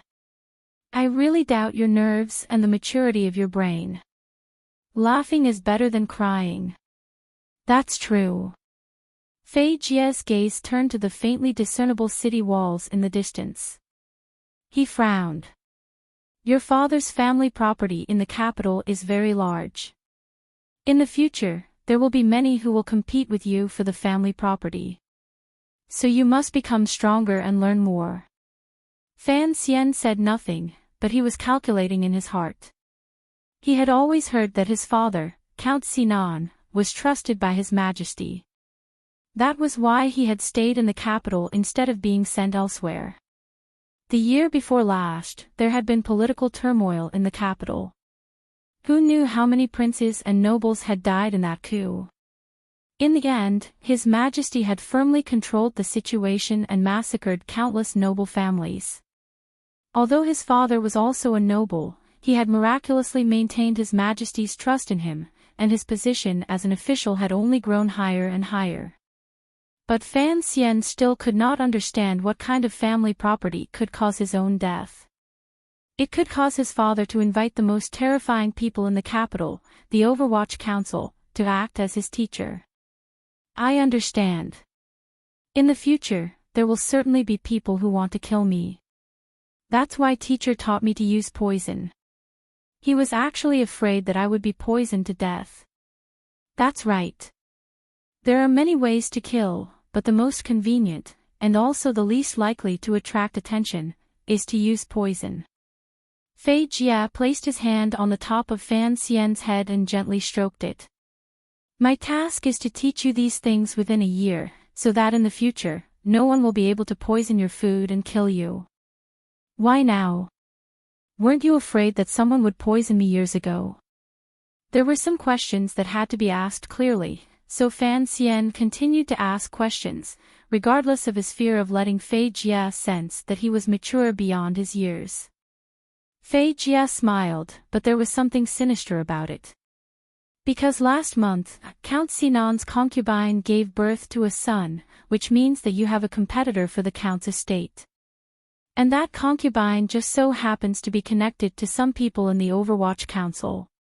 Your father is worried that something might happen to you, but it would be inconvenient for him to send someone to protect you for a long period of time. That would only make it easier for you to surface. That's why he arranged for me to teach you."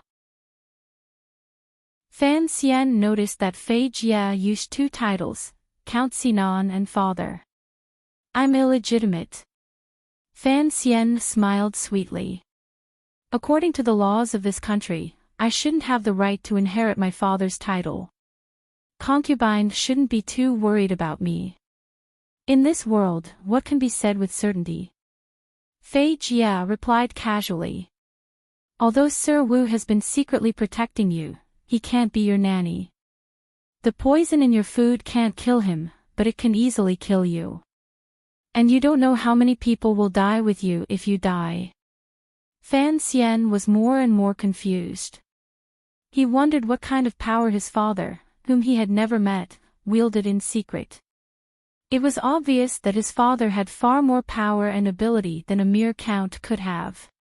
In the early morning light, Fei Jia held Fan Xian's little hand as they walked toward Danzhou. Their shadows, one tall and one short, stretched out on the ground. Fei Jia looked at Fan Xian's still pale face. "Actually, a dead person is the least scary thing." "Yes. In the future, don't use that kind of jinchi to control your emotions. If you can't properly vent your emotions, even if your internal tyrannical jinchi is cultivated to its peak, you'll only become a murderous monster. Yes. Fan Xian obediently dispersed the jinchi in his body, no longer trying to control his fear and disgust of corpses. At that moment, Fei Jia suddenly said, "There's still a piece of rotten intestine in your sleeve. Are you going to braise it at home?" Ah!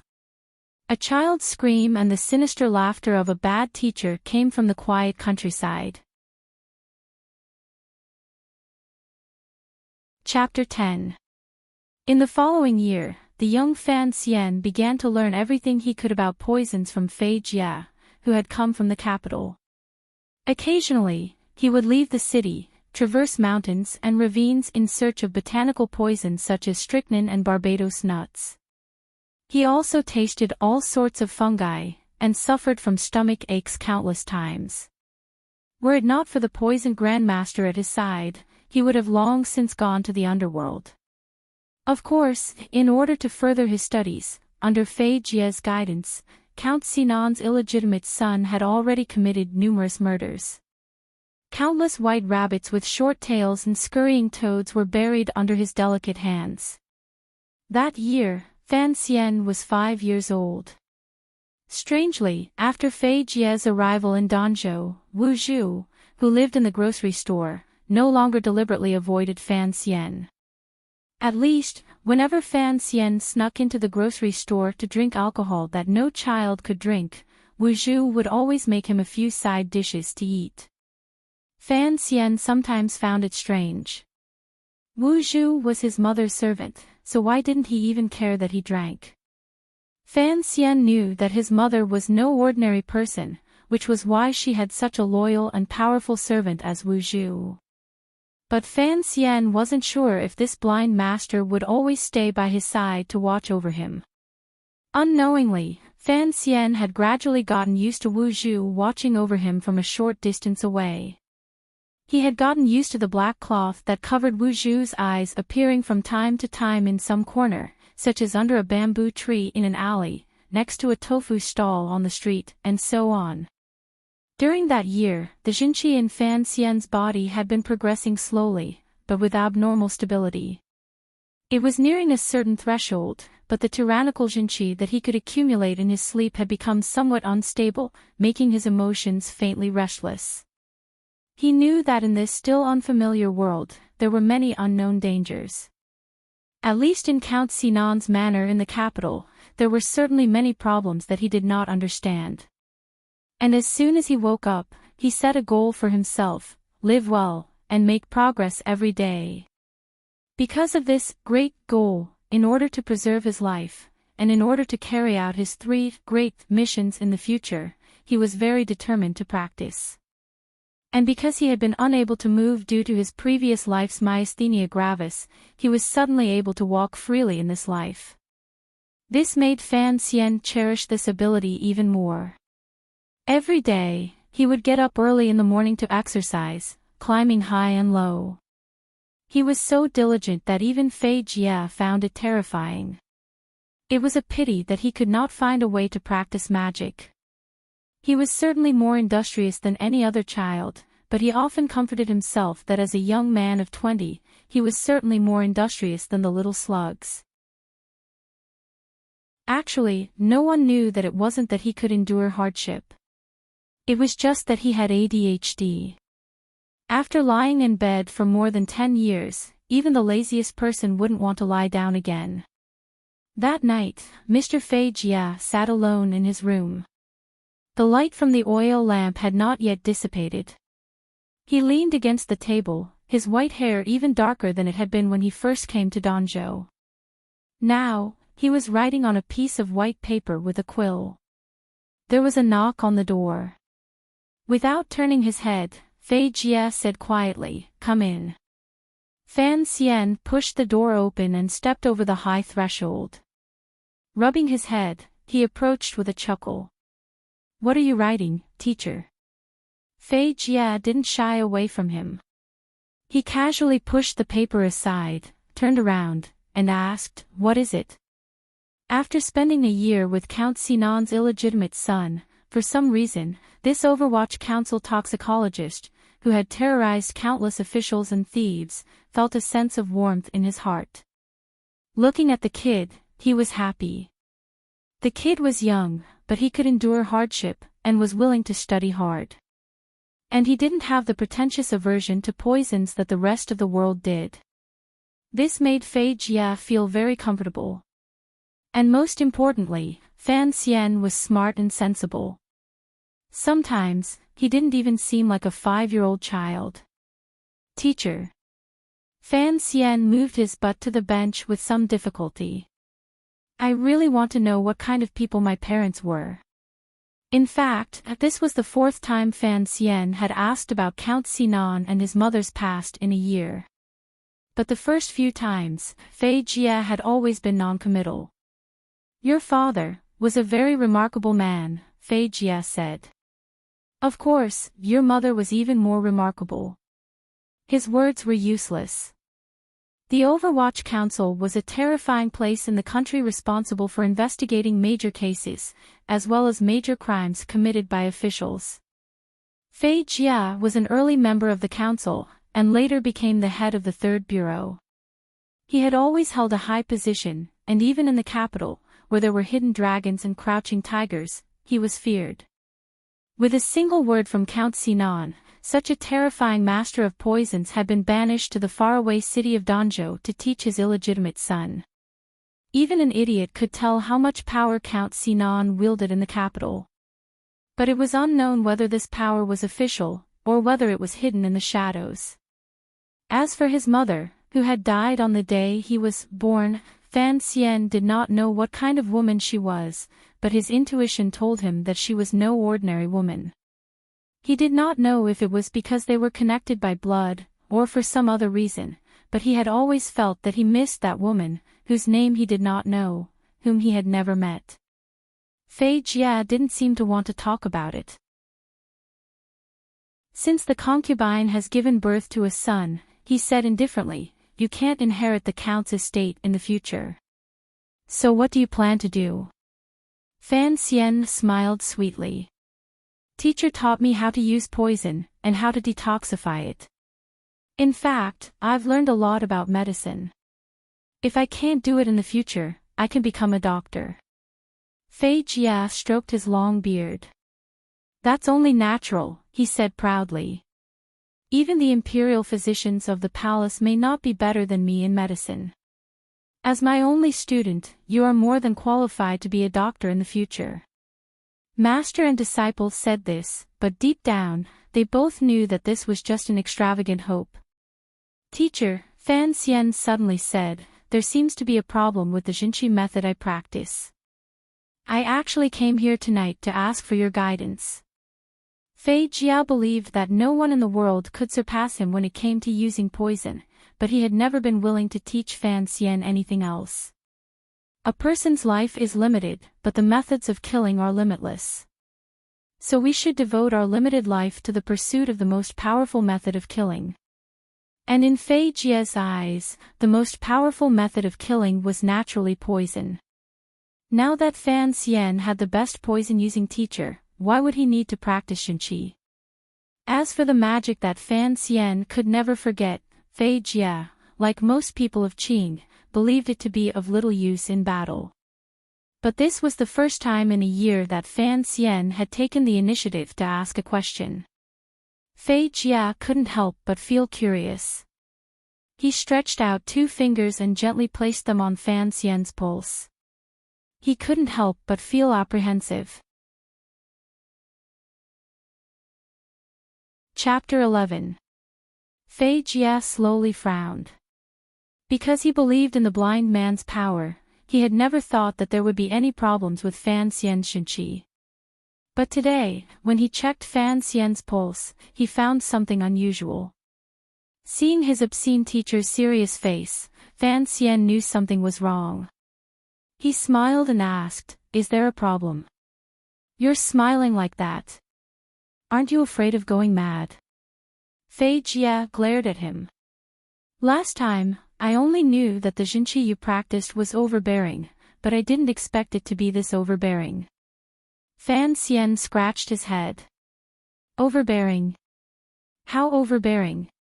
Fei Jia answered seriously, very overbearing. Fan Xian looked at him seriously. Teacher, we're both talking nonsense. Fei Jia was a master of poisons, not a grandmaster.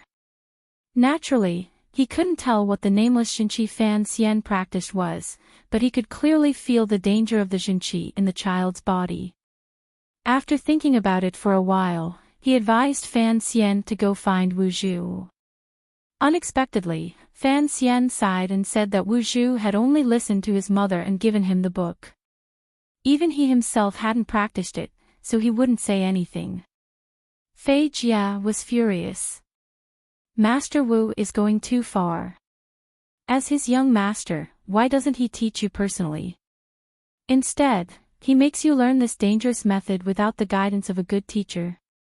For more than a year, he had long regarded the 5-year-old boy in front of him as the greatest source of comfort in his later years.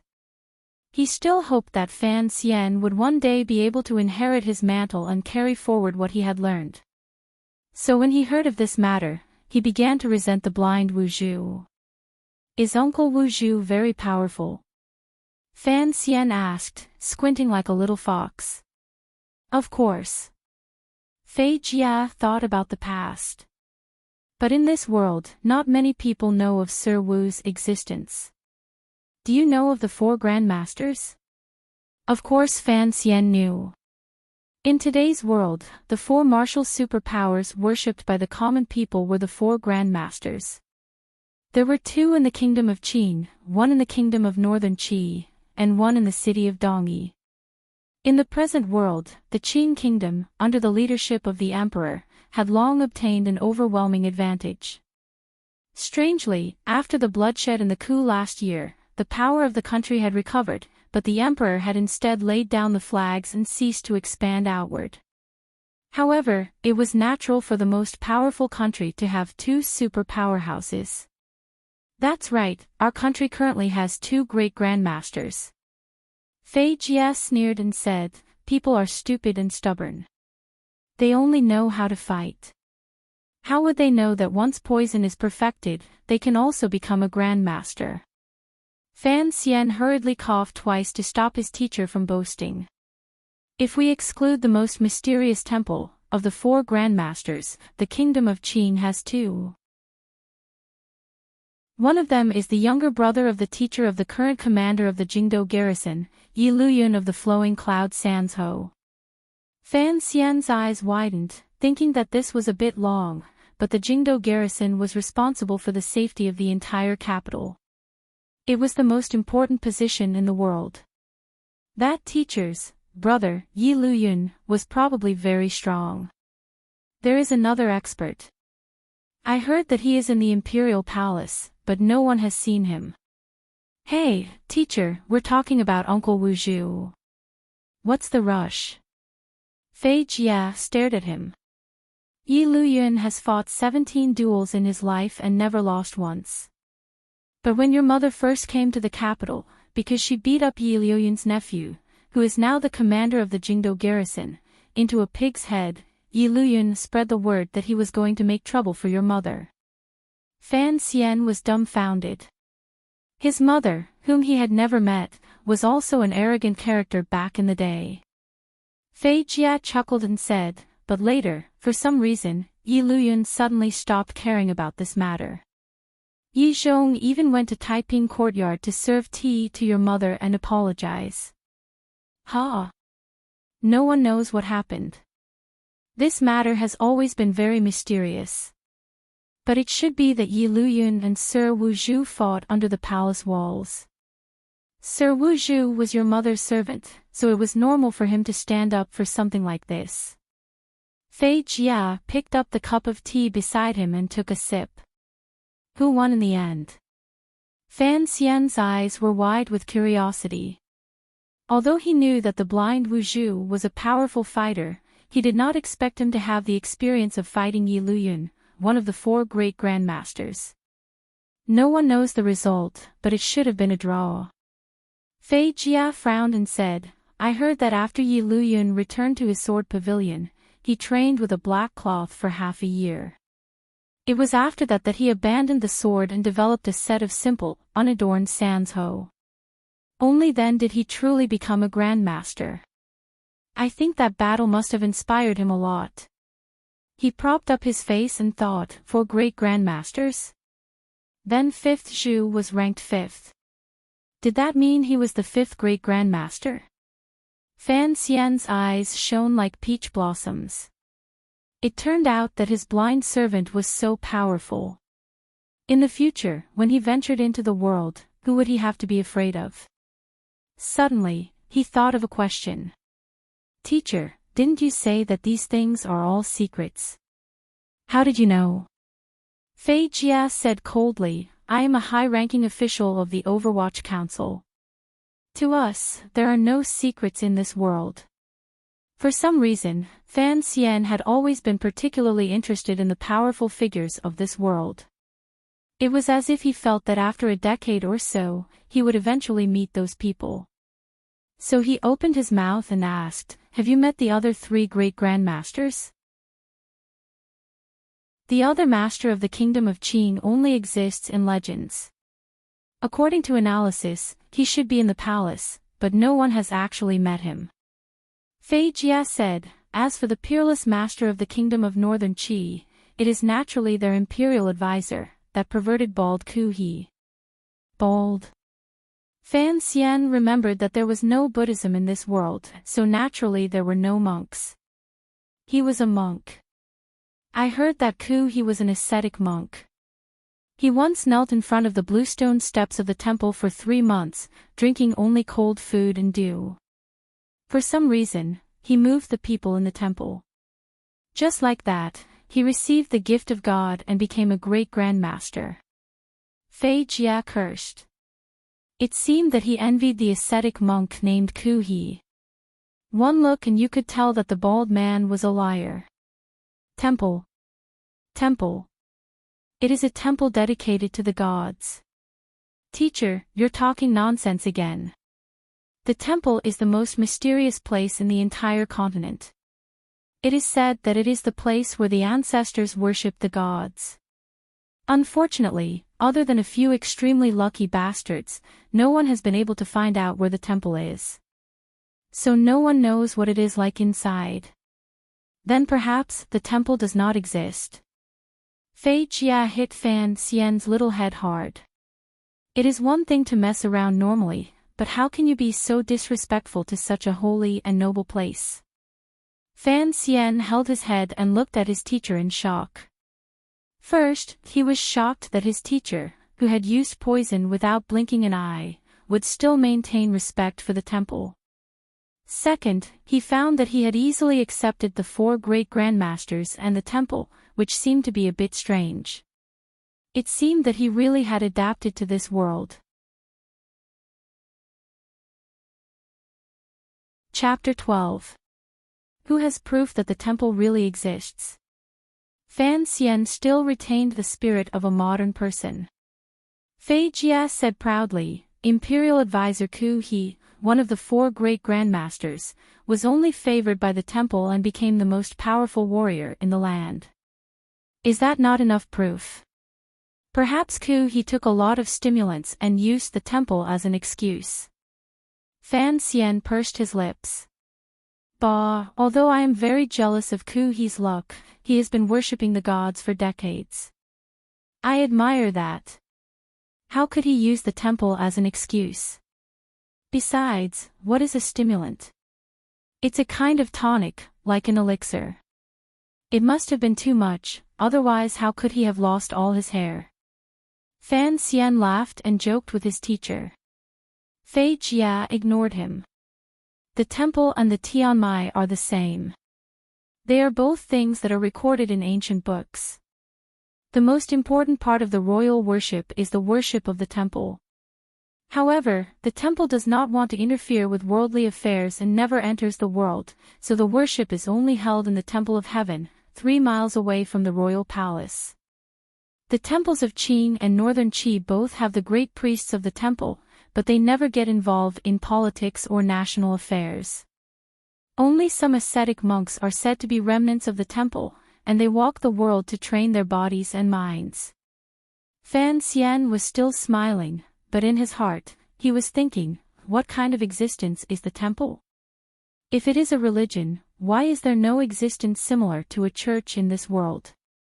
If there is no such organization, then this religion has no power.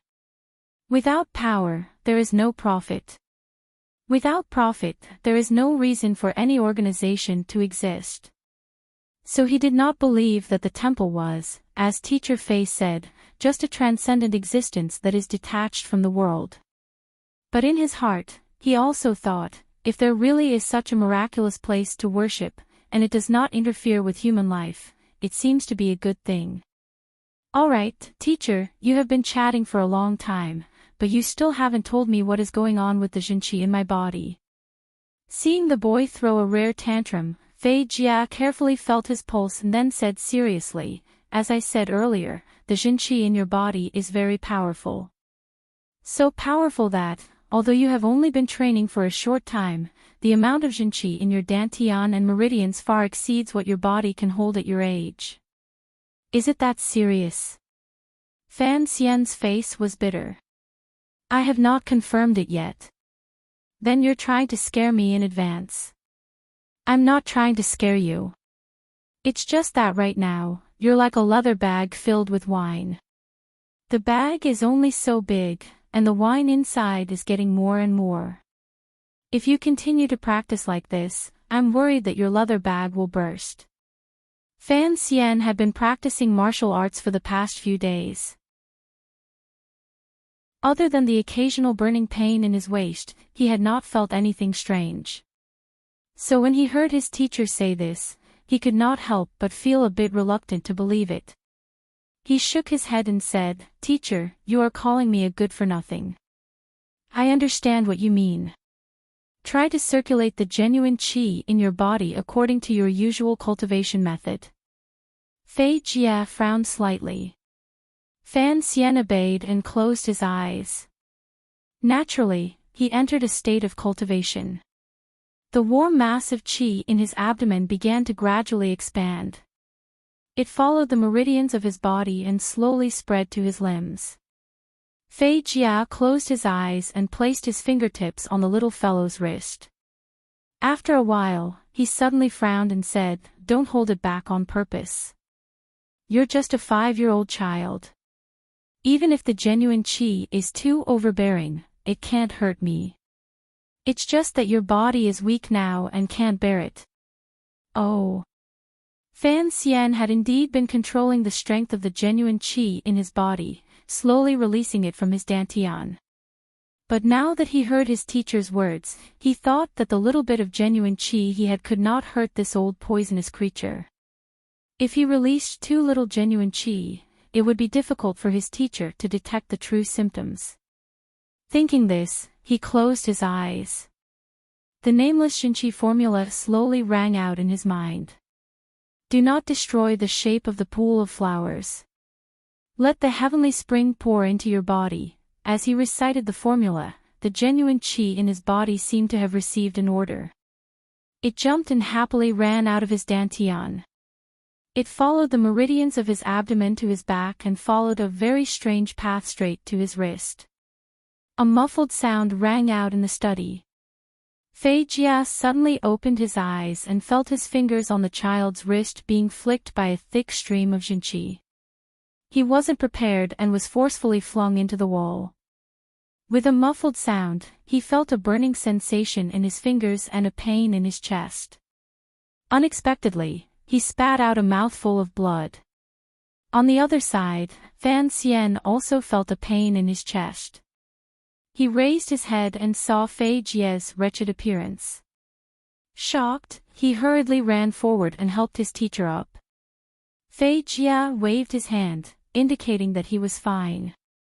He climbed up from the floor and touched the bloodstain at the side of his lips. He looked at the child with a strange look in his eyes, one that he could not quite put into words. He muttered to himself, he's only King 5 years old.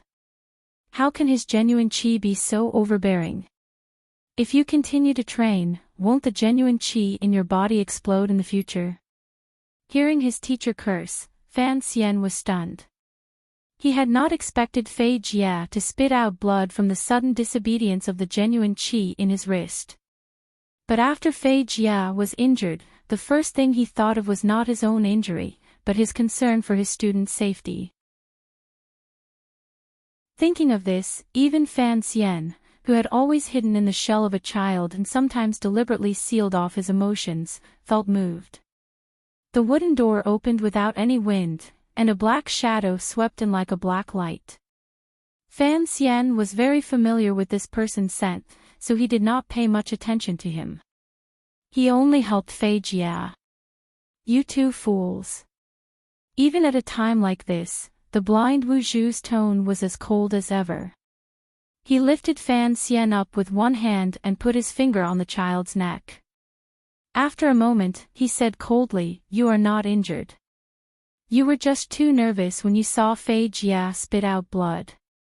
He then looked at Fei Jia and said coldly, "Fei Jia, you taught him how to use poison. I trust your ability, but the lady once said that your level of martial arts is the weakest of the 8 bureaus of the capital.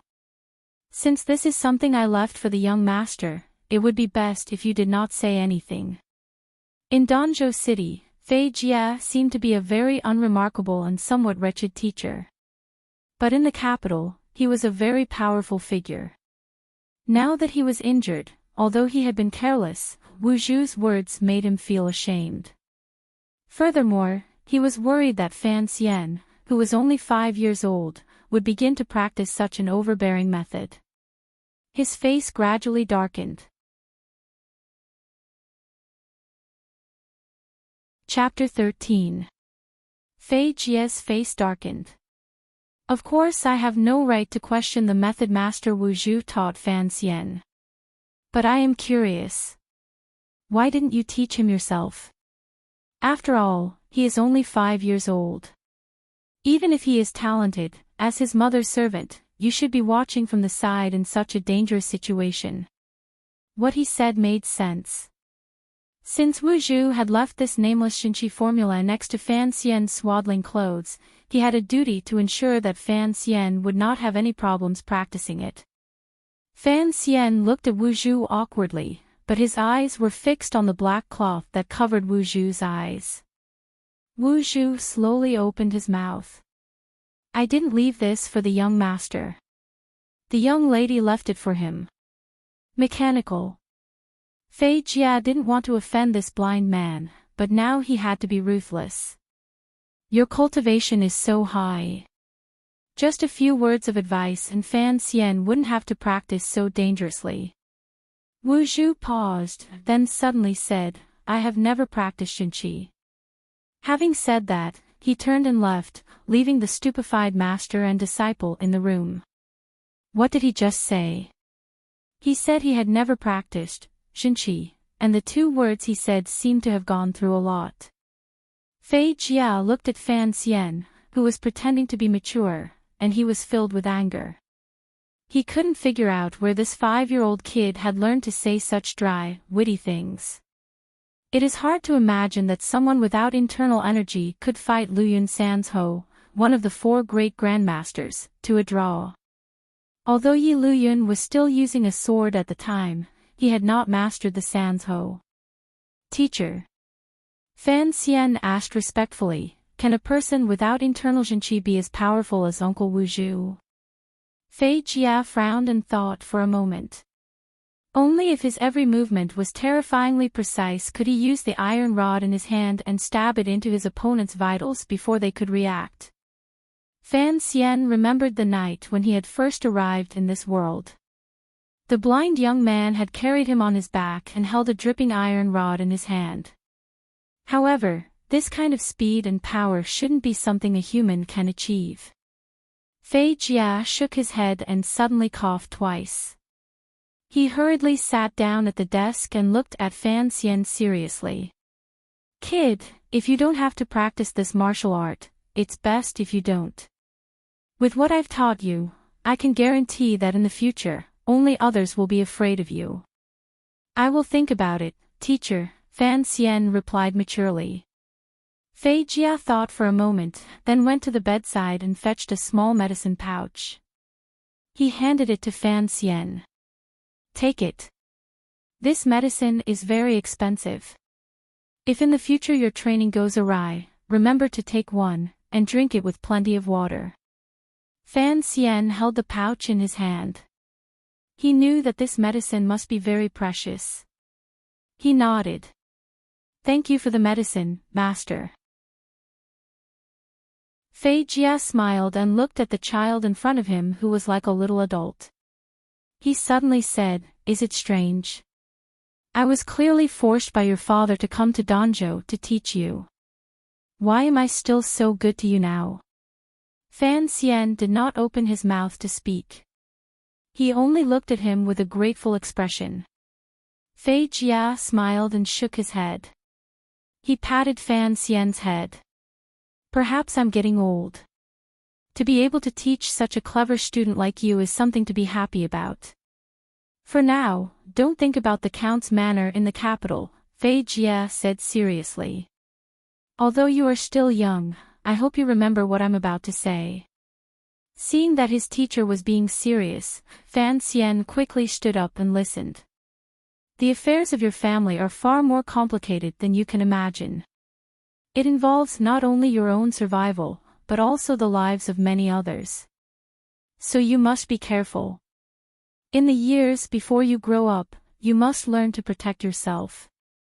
That way, in the future, you will have the power to protect others. In the future, who will I protect? Fan Xian was a little confused. Fei Jia smiled and pointed at his nose. For example, people like me, who are already inextricably linked to you. Fan Xian nodded, not really understanding. In his heart, he thought that this matter really was quite complicated. He had lived 2 lives, and he still couldn't understand what these old comrades were playing at. All right, go back to your room. Remember to take care of yourself. It's best if you don't practice that evil tyrannical kung fu. Fan Xian obediently returned to his room. As soon as he entered, he saw Wu Zhu sitting quietly in a corner. There was no light, and it was gloomy. The black cloth covering his eyes was even thicker than the darkness of the night, like ink. Uncle. Fan Xian bowed his head in greeting. Wu Zhu's voice came from the corner. It was flat and clear. The book is divided into 2 volumes. The first volume is called Tyrannical, and the second volume has no name. This is the book the lady left for you. So when you were young, I kept it by your side. I have never practiced these martial arts, so I cannot teach you. But I believe that since it is called the Tyrannical volume, it is normal for it to be a bit tyrannical. If there is a problem with it, it is your own problem. Having said this, the black cloth disappeared from Fan Xian's eyes. What a simple and crude explanation. What an indifferent and strange person. Fan Xian sighed and climbed into bed. From a secret compartment, he took out the nameless book, calculating in his heart. Actually, in the process of practicing martial arts, he had discovered that after the Jinqi filled his dantian, it did not flow through his meridians as he wished. Instead, a portion of it went against the path of the virtual manor and poured directly into the snow mountain pass above his kidney. The snow mountain pass passed through the spine. Whether it was in his previous life or this one, Fan Xian knew that the nerves there led directly to the brain. It was the most important part of the human body. The slightest carelessness could cripple a person and leave him bedridden. But Fan Xian's daily afternoon naps and meditation, and the tyrannical Jinqi in his body passed through the snow mountain pass in his lower back, would become much calmer. The feeling of irritation would also disappear. Instead, he would feel completely comfortable, like eating ice cream in summer. Since he was 1, he had been practicing like this. Could it be that he had been practicing it wrong from the beginning? Fan Xian did not have the confidence to walk a crooked path on the road of martial arts in this world, but he was like a person who drank a dove to quench his thirst. He could no longer break free from the shackles of this happiness.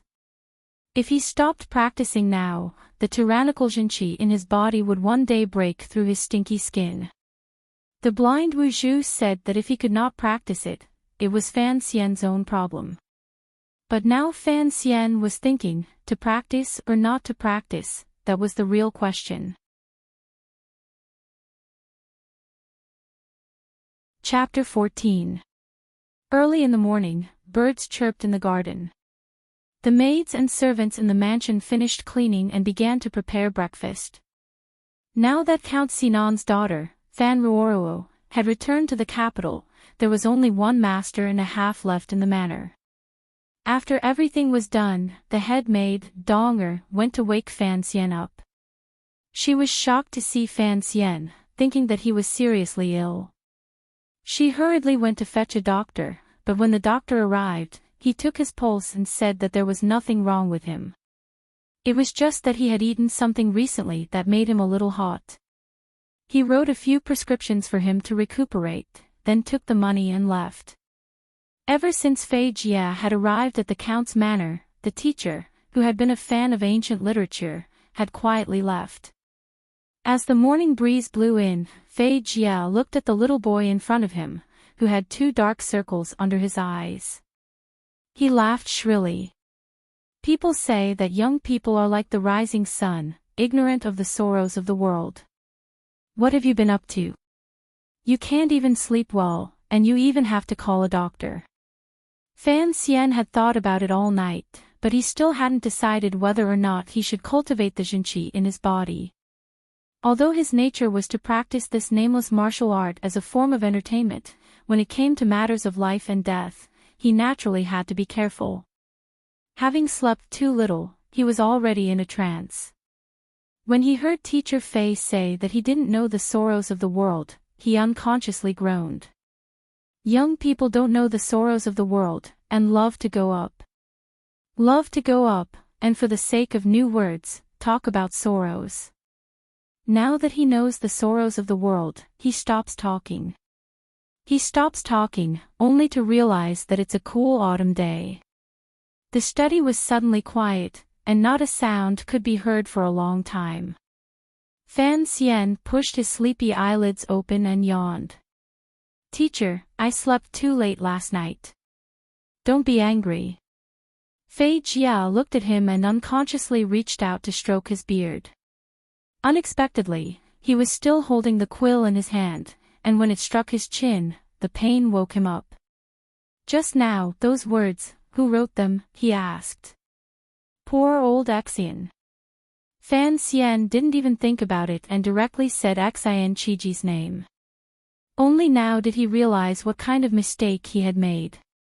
Seeing the green light in Fei Jia's eyes, Fan Xian stuttered, Lao Xian is a middleman who came to the west of the city last month to collect sea salt. Oh, it's well written. I wonder what the name of a merchant is. Xian. Qiji. Fan Xian stole a glance at him. Fei Jia's expression had already returned to normal, and the class began. Apart from the introduction to biological poisons, he also had to teach other subjects, so the teaching task was a little heavy. After lunch and returning to his bedroom, Fan Xian finally began to face that complicated question. Should he practice that overbearing and dangerous Jinqi or not? He held the yellow book in his hand and began to worry. But before that, the first thing he had to worry about was the words he had accidentally practiced in the study. Ugly Slave was a poem written by Xian Qiji after he was demoted. Fan Xian was very familiar with it, but he recited it casually. He had no idea how much trouble it would bring him, but he didn't know if he had fooled Fei Jia with the story he had just come up with. But judging by Fei Jia's expression, he must have believed it. The original author was a sea salt merchant. Fan Xian wasn't a clean freak, and he didn't think it was disgusting to plagiarize the works of others. In his opinion, since these poems were things that only he knew, it would be a waste if he didn't make use of them. In the first few years after he came to this world, he had enough time to think about how to survive in this world. Plagiarism, a job with a bright future, was one of his plans without hesitation, and it firmly occupied the top 3 positions of glory. When Fan Xian was thinking about this part, he kept hypnotizing himself. I'm not yeast, I'm the disseminator of Earth's cultural heritage, the preserver, the great communitarian. But he didn't want to copy like this, not now. In his imagination, at least whatever he wrote, he had to use the names of his ancestors as his pen names.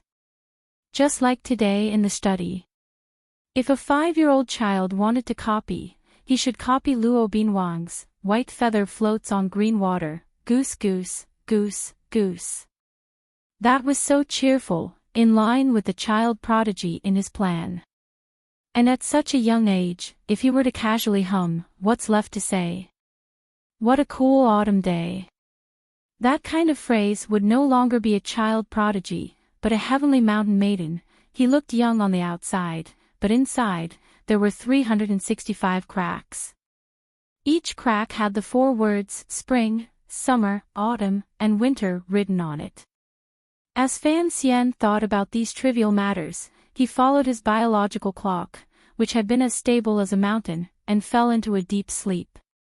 In his dreams, he began to meditate and practice the Jinqi that Fei Jia saw as incomparably dangerous and tyrannical. It was from this day on that Fan Xian accepted his fate. Since sleeping was practice, then he would practice. He would think about it when he actually exploded.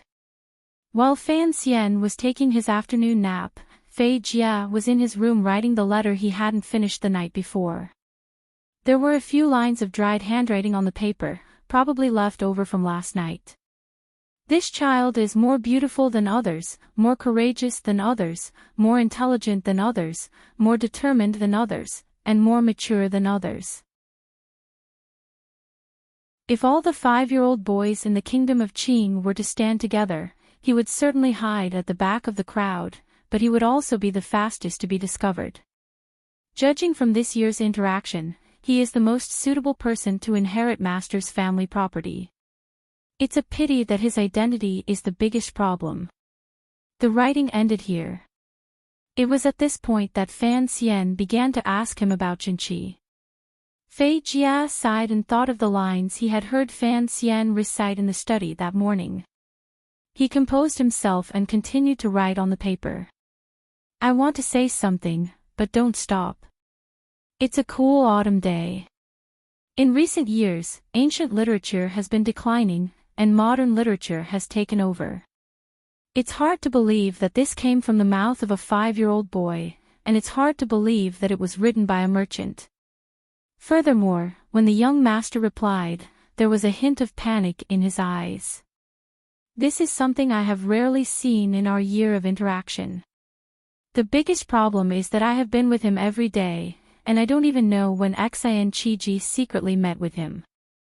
At the end of the letter, he solemnly wrote, have the people of Dongshan Road investigate who that sea salt merchant named Xian Qiji is, and why he was in contact with the young master. Why did the young master panic because of these words? This is an urgent matter. Do it quickly. After writing his distorted signature, Fei Jia put down his pen. A few days later, the capital's Overwatch Council began to send out secret agents to search for a sea salt merchant.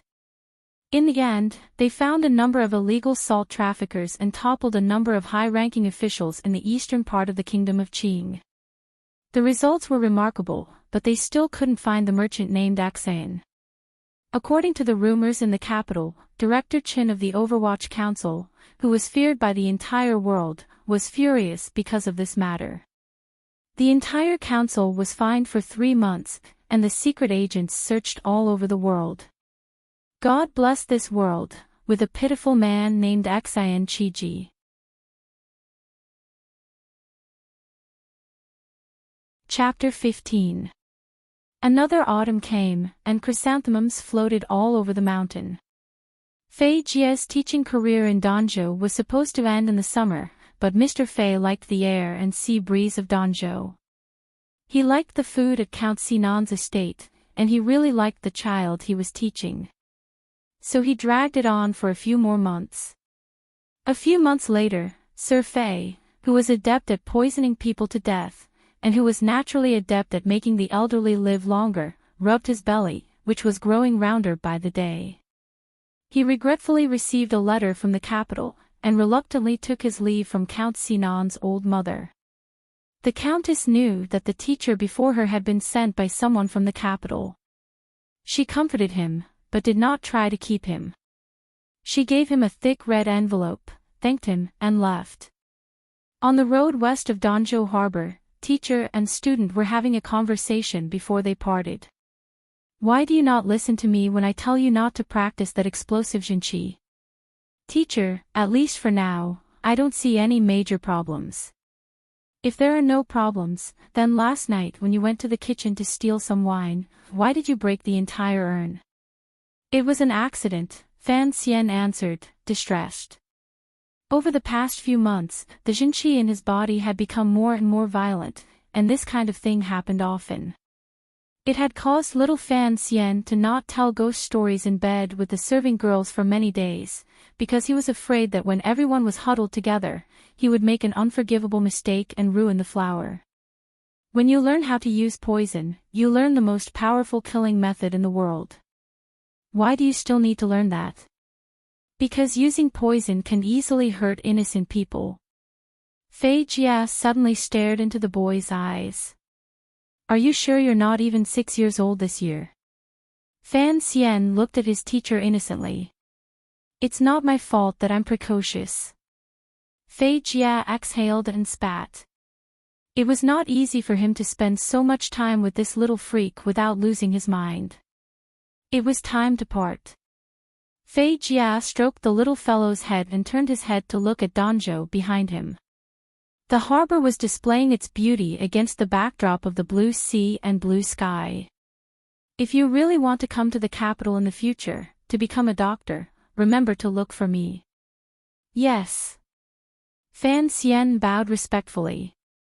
He was truly grateful to the strange old man in front of him. The blind Wuzhu had always been so cold. All these years, the adult soul in the child's body had found someone to talk to. Even if the other was his teacher, and his background was not simple, he was still grateful. Furthermore, after more than a year of interaction, he could feel that the old man had become more protective of him. "Don't learn that jinqi anymore, teacher, you are really long-winded." "Maybe it's because he's too old." Fei Jia rubbed Fan Xian's soft black hand on his head with one hand and stroked his own messy white hair with the other. "However, that true qi is indeed useless. It's too powerful and uncontrollable." Fei Jia did not give up. "That sword-wielding monster in Dongyi owes me a favor. If you are willing, I can introduce you to him as a student." Fan Xian sucked in a cold breath and said, "You're talking about the sword saint of Dongyi." "That's right," Fei Jia said temptingly. "One of the 4 grandmasters. No matter what you practice is better than what you practice." Fan Xian was interested in something else. "Teacher, how did you know him?" "Oh, when he was 8, his father invited me to treat him." TSK, that monster was clearly an idiot. All he could do was hug a tree branch and stare blankly. "I casually treated him, and after a few years, I heard that he actually learned the Sigu swordsmanship and became a grandmaster." Fan Xian looked at him with disdain. "Casually treated him? Let's not talk about you swindling medical fees, just the fact that you almost killed a future peerless master is enough to make you look down on." Feigning anger, Fei Jia strode toward the carriage in the distance. As he walked, he said, "I've taught you the basics of biological poisons and the basics of related knowledge. But there is one most important thing I haven't told you yet." Fan Xian scampered along, his calves like wind and fire wheels. He followed behind his teacher. What is it? Detoxification is not difficult, nor is concocting the poison. The most difficult thing is to poison it. Fei Jia walked on without turning his head. Fan Xian stopped in his tracks, thinking carefully about what Fei Jia had just said. Having studied poison with Fei Jia for a year, he knew how difficult it was to find a colorless, odorless, and tasteless poison in this world. So the key was the word poison. Fan Xian suddenly laughed shyly. He wasn't going to become an assassin, nor was he going to the palace to poison the emperor. What was the point of worrying about such things? He just had to make sure that Count Sinan's concubine in the capital couldn't find someone to poison him. After following Fei Jia for a year, he was confident. Fan Xian watched the carriage slowly move away, dust rising as it slowly landed by the roadside.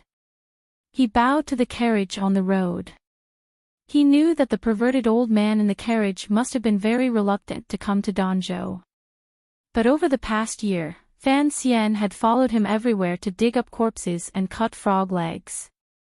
He couldn't help but be infected with some of the old man's dark aura, and felt that he could be considered a friend despite the difference in age. Fan Xian couldn't help but feel a little sad when he left like this. Teacher Fei Jia is really a good person, but he's a little pitiful. For a long time after that, Fan Xian couldn't get used to it. Normally, when young noblemen were his age, they would gather friends to learn and have fun. Although Fan Xian was the only noble in Danzhou port, he could still find many playmates who were close to his age. However, Fan Xian knew that after he ended the story club, he could no longer hang out with his peers anymore. Because his mental age was much older than the other parties, he felt like he was taking care of a child when he was with those children. Not everyone was willing to be the king of children to satisfy their petty desire for power. Even in the original world, there were not many men who would be willing to go to kindergarten to be a teacher. This was the same logic. Teacher Fei Jia left Danzhou harbor and lost the only person he could communicate with. He felt that his life had become boring. He stood in front of the count's mansion, watching the people coming and going on the road. He felt a little lonely, not knowing what he would do in the future, nestled in the body of a little child. He thought about the wonderful things he had fantasized about when he first woke up, and couldn't help but laugh at himself. In his previous life, he had spent most of his time in a sickbed, and his ability level made his transmigration seem particularly pitiful. But he had thought that he was more capable than the people of this world, such as being able to make a few bars of soap, make a few ugly glasses, and come up with a few simple ideas that would bring him many benefits. But when Fan Xian found out that soap and glass had long existed in this world, Fei Jia had left Danzhou harbor in a four-wheeled carriage. When he found out that the horse of the guard next to the carriage had a saddle and stirrup, he felt a sense of failure and began to sigh. Chapter 16. The sky above Danzhou suddenly darkened. The black clouds above their heads were heavy like wet, dirty cotton or overheated cotton candy. They hung above everyone's heads. But the people who lived by the sea were used to this kind of weather. They knew that there was still a long time before it started to rain, so they didn't panic. It wasn't like years ago, when Count Sinan's beautiful illegitimate son liked to run to the rooftops of the manor's courtyards and yell to the whole city, "It's going to rain. Everyone, put away your clothes." Young Master Fan, why don't you tell everyone to put away their clothes? On the only main street in Danzhou harbor, there were food and trinkets everywhere. The peddlers looked at the handsome boy walking through the crowd and joked. Fan Xian smiled shyly and didn't say anything. He held the hand of a serving girl and walked into the manor, holding a piece of tofu in his other hand. Everyone knew that this illegitimate son of Count Sinan was different from other young nobles. He liked to help the servants, especially the serving girls. They were used to it, so they weren't surprised. It had been nearly 6 years since Fei Jiao left Danzhou, and Fan Xian had grown into a calm and beautiful young boy. Returning to the manor, Fan Xian asked the servants to take the tofu to the kitchen, then paid his respects to the ill countess and tucked a piece of paper into his clothes. Only then did he return to his study. He took out the letter from his sister in the capital and placed it next to the paper. The expression on his face suddenly became interesting. This year, the emperor of the kingdom of Qing had surprised everyone by changing the Qing calendar. The name of the year was the same as the name of the country. Although the civil officials and nobles in the capital didn't dare to express any opinions, they would always mutter a few words in a corner where no one was around. This was especially true for the pedantic literati. Whether it was the modern or the ancient literati, the old masters of the National Academy of Education or the novelists who ate porridge, they all began to voice their opinions in the articles submitted to the 8th Bureau of the Overwatch Council for review. After the change of the Qing calendar came the implementation of new policies. But the new policies seemed to be nothing new. They only regulated the governance of the officials. The only thing that struck the people as new was that in the first year of the Qing calendar, the palace suddenly issued an edict. The internal court began to publish newspapers. Newspaper. No one understood what it was until the internal court actually printed the first piece of newspaper. Only then did everyone exclaim in unison. No one took it seriously anymore. Because this newspaper was a product exclusively controlled by the royal palace, and the daily sample issue had to be approved by His Majesty himself before it could be printed, it was impossible to publish any articles that would cause trouble for the empire. After a few issues of the newspaper, which cost 1 silver coin each, were bought by the people in the capital who loved to try new things. Some of the nobles felt that they had been tricked by His Majesty. Was the palace preparing to build a new garden? There was nothing of value on that thin piece of paper.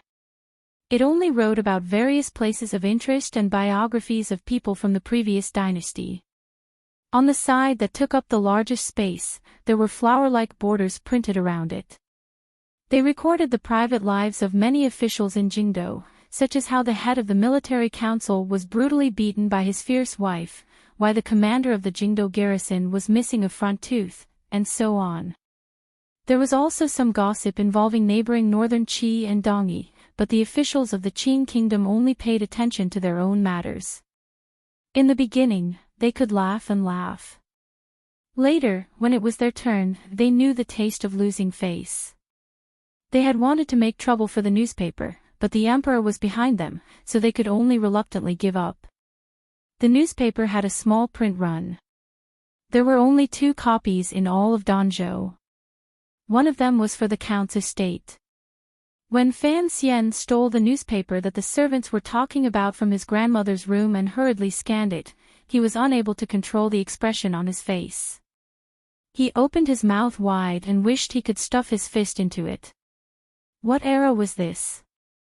There was a gossip newspaper, and it was supervised by an imperial edict. There was another new policy. The royal family had issued the Open Postal Act. Nowadays, postal routes were unimpeded. This way, the brother and sister could quietly communicate without fear of others finding out. Fan Xian frowned as he looked at the newspaper in front of him. During this time, he had heard many things about the new policy from passers-by. In his opinion, it was purely a product of the emperor's mischief. But everyone knew that the emperor had never been one to make trouble. Fan Xian was not in the mood to change the world, nor did he have any interest in changing it. But when some aspects of the world had become similar to his previous world, he naturally wanted to know what was hidden behind these things. After this awkward thought process, he still couldn't figure it out. He smiled bitterly and pushed the newspaper aside. He thought to himself, could it be that there's another person in this world who has traveled through time, and one who is especially ambitious? But none of this had anything to do with him. The letter next to the newspaper was inextricably linked to him. In Fan Xian's memory, Fan Ruoruo was the one who was related to him by blood. Many years ago, he had spent a short period of his childhood in Danzhou. She was tanned and skinny, and she was not even as beautiful as he was. He hadn't seen her for many years, and he didn't know what she looked like now. Had the sparse yellow hair on her head turned black? Had she become prettier? Fan Xian had even forgotten whether his sister should be called Fan Ruo or Fan Ruoruo. I really am not a good brother, he thought self-mockingly. Even though he had a strange soul that had lived 2 lives in his body, he was still that girl's brother in his blood, so he did not care much for her. 2 years ago, when Fan Ruoruo started school, she often sent letters from school to Danzhou City. Fan Xian, on the other hand, spent every day practicing his powerful Zhenqi, receiving hard training from the blind Wu Zhu, and revising the book on toxicology left behind by Fei Jie, rarely replied. Fan Ruoruo should have been 10 years old this year. Perhaps it was because of the horror story she had read in her childhood, but for some reason, the young lady of the Count's manor was very dependent on her distant brother. She often sent letters to ask after him. In the first half of the year, her letters often expressed her longing for her grandmother and memories of her life in Danzhou. In the second half of the year, her letters only occasionally talked about family matters, and most of them talked about the boring days in the capital. Fan Xian's finger lightly brushed across the letter, his beautiful face slightly worried. The letter was written in his sister's slightly immature handwriting. She wrote about her recent life in the capital, and how she had entered a school that only girls from noble families could attend. Everything seemed to fit the trajectory that everyone like her should follow.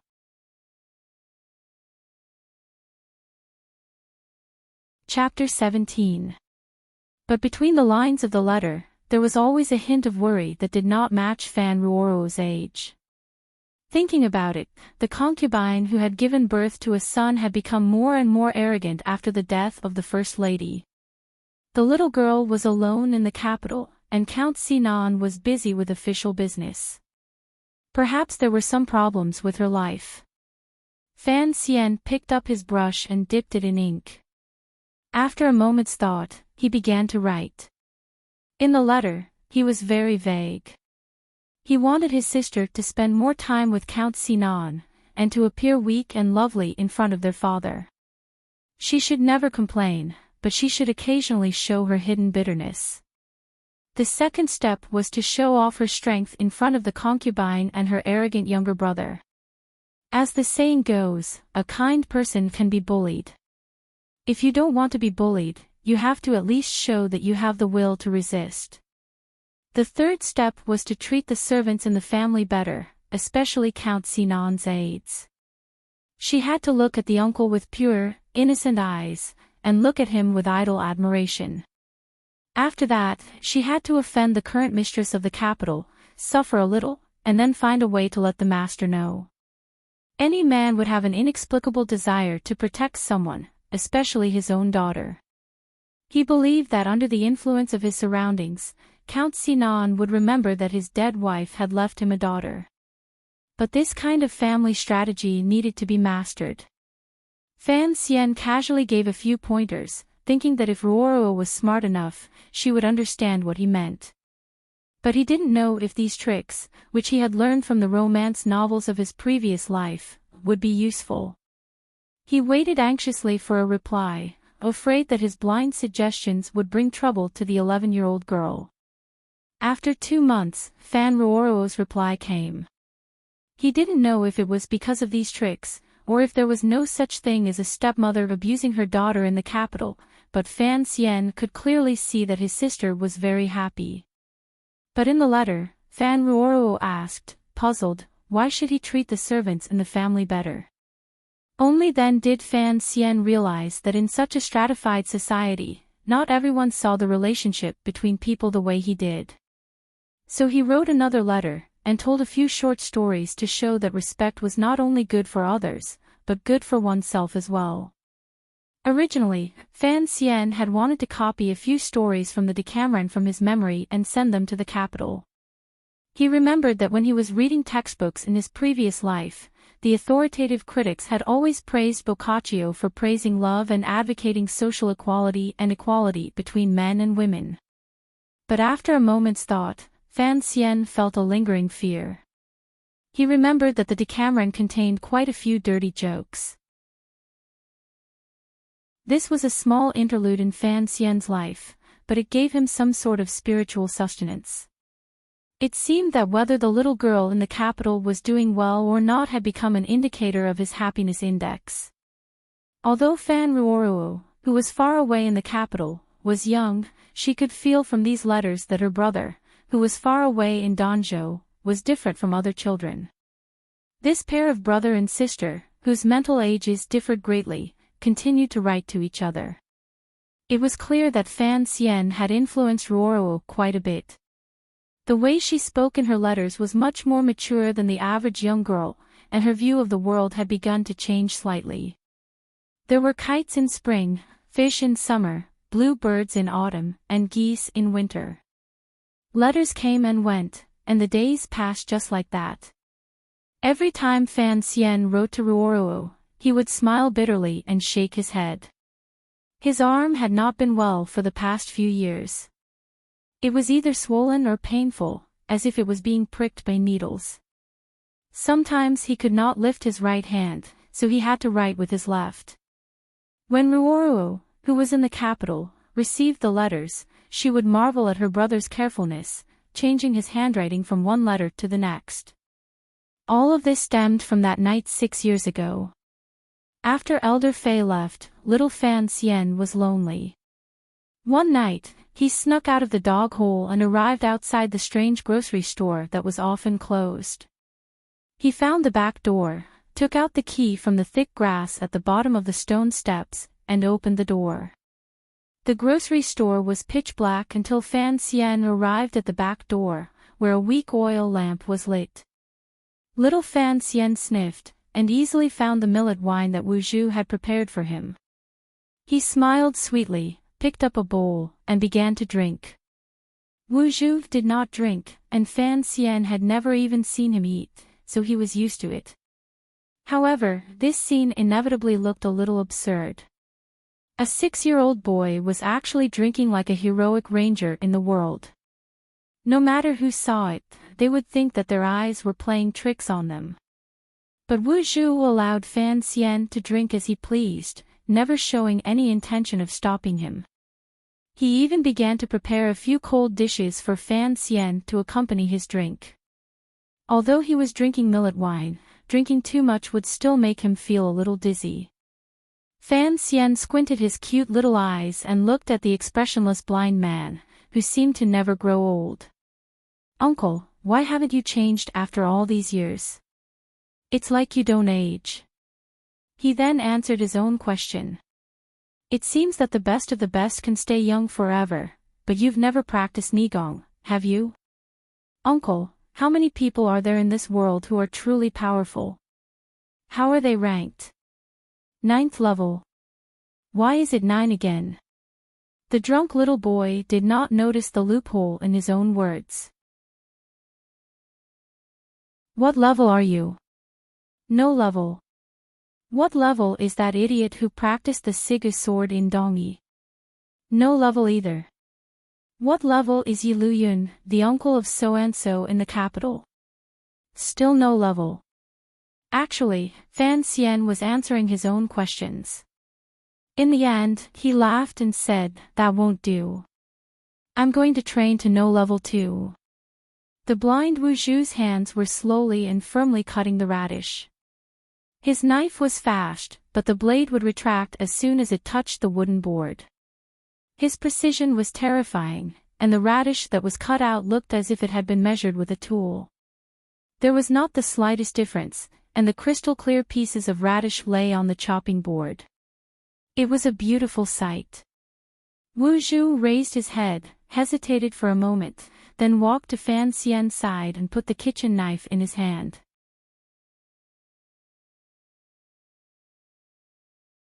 Chapter 18. That night, Fan Xian stared blankly at the carrots on the chopping board. After digging up graves and dismembering corpses, he began the second part of his life, which was extremely beneficial but also extremely tragic. Sometimes, he felt that life was very interesting. Out of nowhere, he had two teachers with strange temperaments who did not care about his precocious nature. Furthermore, Fei Jia and Wu Zhu had taught him how to use poison and kill people. The methods they used were quite perverse. Late at night, a very soft tapping sound came from the back room of the grocery store. Wu Zhu turned to the side and said coldly, "I'm cutting very slowly today." Fan Xian wiped the sweat from his forehead and looked at the small mountain of shredded radishes in front of him. He smiled slightly and moved his right arm. He found that after years of training in shredding radishes, his speed was about the same as Wu Zhu's, and the thickness was almost the same. But the swelling in his right arm disappeared and the pain returned. Up to this day, the shredded carrots still made noises. Fan Xian knew that he was still far from Wu Zhu's level of control. Although he did not understand how shredded carrots could help his training in martial arts, when he thought of how Wu Zhu was able to fight against the four great grandmasters, Fan Xian felt that the shredded carrots were very tasty. It felt like he was cutting a jazz drum. Of course, the training he received from Wu Zhu was not limited to this. There was also the horse stance and the cliché of climbing cliffs. But Wu Zhu's training requirements were too abnormal. He squatted until he could not squat on the toilet, chopped vegetables until his hands cramped, and ran until he could not wake up. The most painful thing was that every 3 days, Wu Zhu would train with him in a remote place outside Danzhou harbor. Or rather, it was the peerless blind Wu Zhu violently beating Fan Xian, an underage child. It was a tragic childhood filled with blood and tears. According to Wu Zhu, this was how the lady had trained her subordinates. Fan Xian was having a headache over these 3 major principles. The so-called 3 major principles referred to, starting from the difficult, strict, and practical requirements, and carrying out large amounts of exercise. In Fan Xian's previous life, this was the most useful method for Chinese athletes to sweep away gold medals. But Fan Xian still did all of this with a shy smile on his face. On the surface, it was because he kept his promise, but in reality, it was because his wisdom far surpassed his age that he knew that all of this would be of great benefit to him. The nameless and domineering Jinqi in his body had become more and more violent in the past few years. Although it was outside of his dantian and contained by the snow mountain at the back of his waist, his undeveloped body still could not withstand the invasion of the Jinqi in his meridians. Often, the Jinqi would overflow, and every time this happened, there would always be furniture around him that would suffer. If he allowed this situation to continue, there would come a day when the speed at which his Jinqi accumulated would exceed the speed at which his meridians matured, causing his body to explode and he would die. What he did not expect was that the blind man Wu Zhu did not have any way to tame the violent Jinqi in his body. All he did was train his body and adjust his bodily functions to an optimal state. Then, he used the method of slicing radishes to train his mind. He was not impatient or impatient. Over the years, his control over his Jinqi had become much more stable. When it came to death, none of the living people in this world had as much experience as Fan Xian. Thus, no one was more afraid of death than him and treasured life more. So when he found out that Wu Zhu's training was very helpful in helping him overcome the side effects of the tyrannical scroll, he quietly persevered. Fan Xian thought about it later, and understood the hidden meaning behind Wu Zhu's actions. If the Jinqi was a fire, and he was the furnace, then training his muscles was the same as building a sturdy furnace. Training his mind and spirit was the same as opening a small hole in the furnace, effectively controlling the strength of the fire. As for being hammered by Wu Zhu every day, Fan Xian could only explain it to himself. This was the 3 aspects and one great part of the 3 aspects and one great. But, it really hurt. Early in the morning, Fan Xian woke up in bed. He rubbed his numb eyes and climbed out of bed. He jumped into the servant girl's blanket and sniffed the lingering fragrance of her body. He pursed his lips and was very satisfied. The servant girl, Cece, was combing her hair.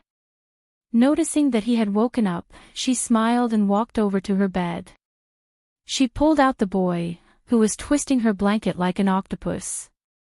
She didn't have time to comb her hair, so she just gathered it up and got up to prepare hot water for a morning bath. Fan Xian climbed out of the blanket and sat down on the cotton pillow he had made for Cece. He lifted up his pants and looked inside. He was reciting his favorite drinking game from his previous life, before the onset of the disease. He used his right hand to gesture rock paper scissors. Who's lewd? I'm lewd. Who's lewd? You're lewd. He finally raised his eyebrows and looked inside his pants. I'm lewd, he said to himself. You don't have the ability to be lewd. Having been in this world for many years, Fan Xian had long since gotten used to this kind of decadent lifestyle. He yawned as he waited for the servant girl to return. Unexpectedly, after waiting for a long time, he almost fell back to sleep, but there was no hot towel on his face. He didn't know what had happened, but he could hear faint curses coming from the courtyard. Fan Xian put on his clothes and walked out curiously. He immediately saw something that made him very unhappy. In the garden, the visibly tired housekeeper Zhou was fiercely scolding the servant girl, Cece. It seemed that Cece had rushed out to fetch hot water, so her hair was not combed properly and her clothes were not neat. There were a few servant girls surrounding her, their faces full of fear. This housekeeper Zhou had come from the capital 2 years ago. Fan Xian naturally knew that he was sent by his mistress to keep an eye on him. But over the past year, the housekeeper had behaved himself, and Fan Xian had been secretly watching him. He hadn't seen him do anything, so he had always let him be. But today, the housekeeper was scolding his own servant girl. This made Fan Xian very unhappy. He was a very protective person. He narrowed his eyes and walked over to the housekeeper. But for some reason, the housekeeper was particularly stubborn today. He insisted that Cece go to the backyard to be punished. Fan Xian frowned and raised his beautiful face to look at the housekeeper. He laughed. She's my servant girl. I'll take her back and keep an eye on her. His words seemed very calm, even a little weak. The servant girls around him heard something else and became afraid. They didn't know if the greatest hidden danger in Count Sinan's household, the conflict between the two rooms in the capital and Danzhou, could be suppressed.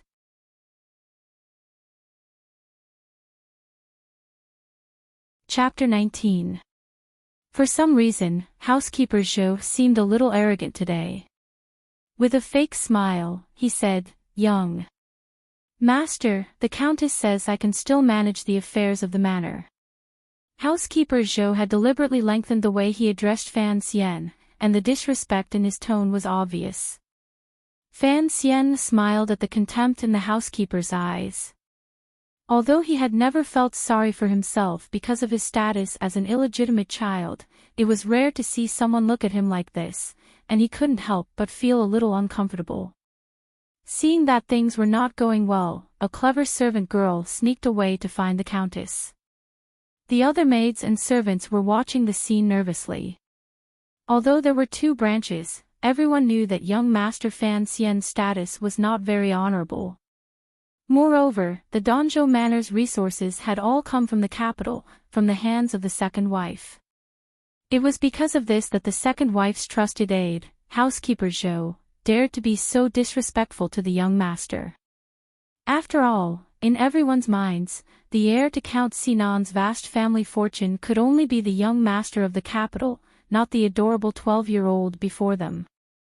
Although the servants had always respected and loved Fan Xian, at a time like this, no one dared to take the risk of offending the second wife by taking Fan Xian's side. Only Fan Xian's personal maid, Cece, held Fan Xian's hand tightly. Fan Xian was well aware of the servant's concerns. It was not easy for anyone to live a better life, so he did not feel sad or disappointed. He just tilted his head and looked curiously at the unhappy housekeeper Zhou, wondering why he, who had always been well-behaved, was finally unable to resist. Housekeeper Zhou was the second housekeeper of Count Sinan's manor in the capital. Because he had committed a minor offense in the capital, he had been banished to the remote port of Danzhou. But housekeeper Zhou did not feel that his life had been separated from the prosperity of the capital, nor did he feel sad. Count Sinan's first wife had been dead for many years, and the second wife had given birth to a son 7 years ago. Her status had risen and her family had some background, so she was on the verge of ascending to the first wife's position. At such a crucial time, butler Zhou, who was the second wife's confidant, naturally came to Danzhou with ill intentions. In order to complete his task, he carefully managed the count's estate. He was especially respectful to the old madam, and was amiable to the servants. He rarely interfered with other people's work, but every time he saw the little bastard who caused him to be exiled, he couldn't help but reveal his true thoughts. But for some reason, he was a little afraid of the boy who was only in his teens. Because no matter where he went, he seemed to be able to see the boy's smiling face and those clear and transparent eyes. That face was very clean and beautiful, but it would be very strange to find that this face was always by your side after you woke up. When housekeeper Zhou warmly greeted the servants, little Fan Xian's beautiful face was hidden among the flowers, gazing at him in a daze.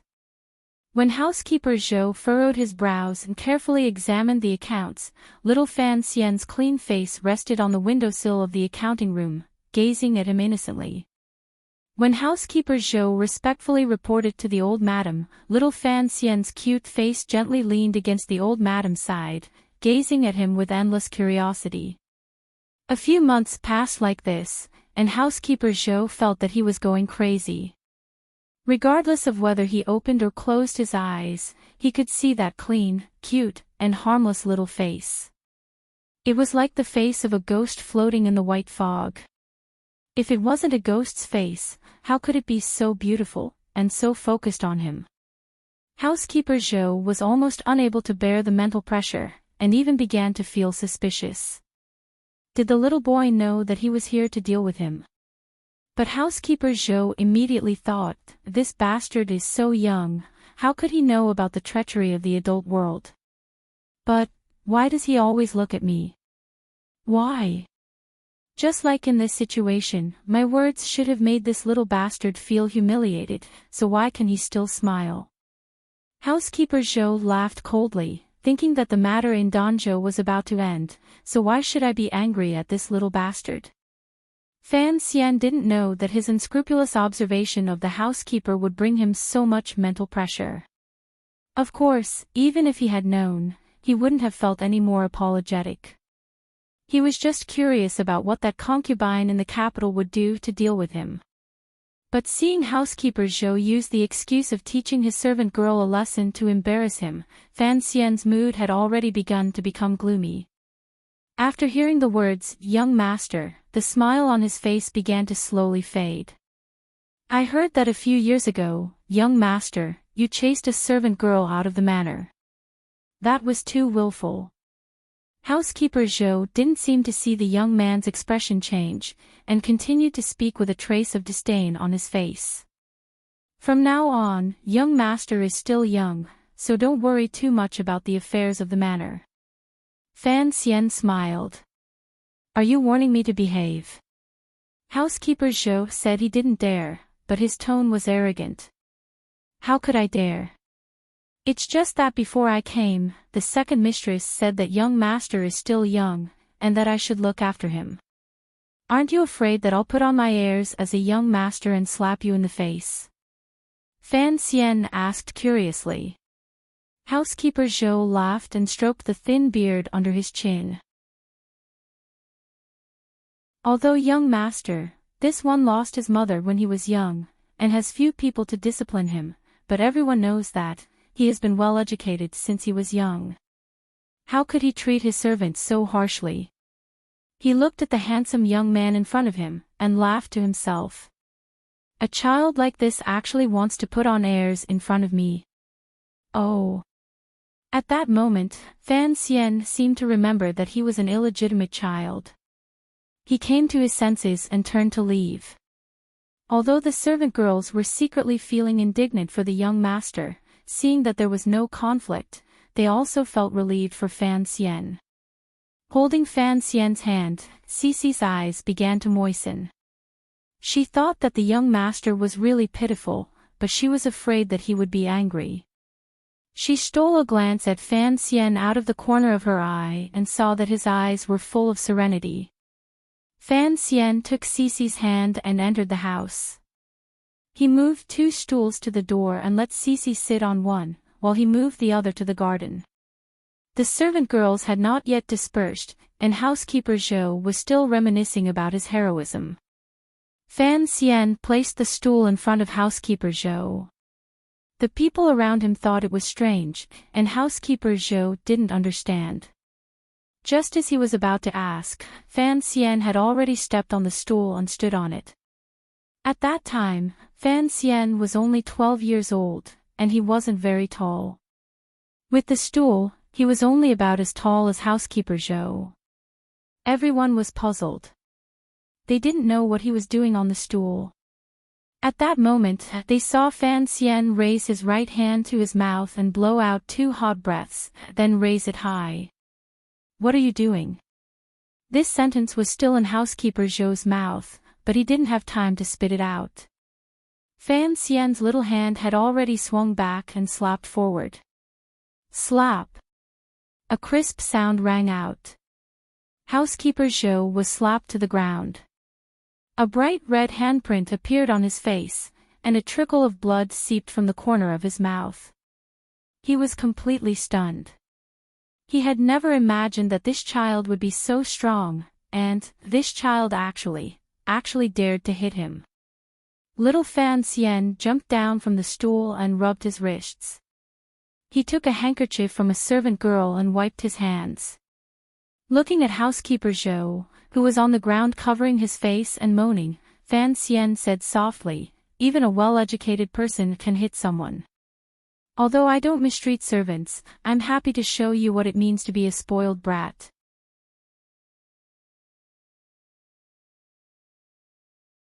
Chapter 20. Housekeeper Zhou fell miserably to the ground. His face was a mess, and he spat out a few pieces of jade. He was still in a semi-conscious state. He looked at Fan Xian powerlessly, his eyes full of fear and shock. Fan Xian said quietly, "I really don't understand what you people are thinking. Do you really think I can't bear to hit you? You seem to have forgotten who you are. Perhaps a well-educated master wouldn't hit a servant, but unfortunately, I hit you. Are you going to hit me back? So I hit you, and you can only accept it. Laugh or go cry to the countess or the capital, but don't come into the back garden again. I don't like seeing you." Having said this, he dusted off his trousers, turned around, and walked up the stairs. He told the dumbfounded Cici that he was going out, and left the count's estate. Behind him, the faces of the maids and servants involuntarily revealed expressions of fear. No one could have imagined that this gentle and lovely boy would have such a violent side. This kind of contrast shocked the hearts of everyone, so they felt especially terrified. At that moment, the countess also came to the back garden.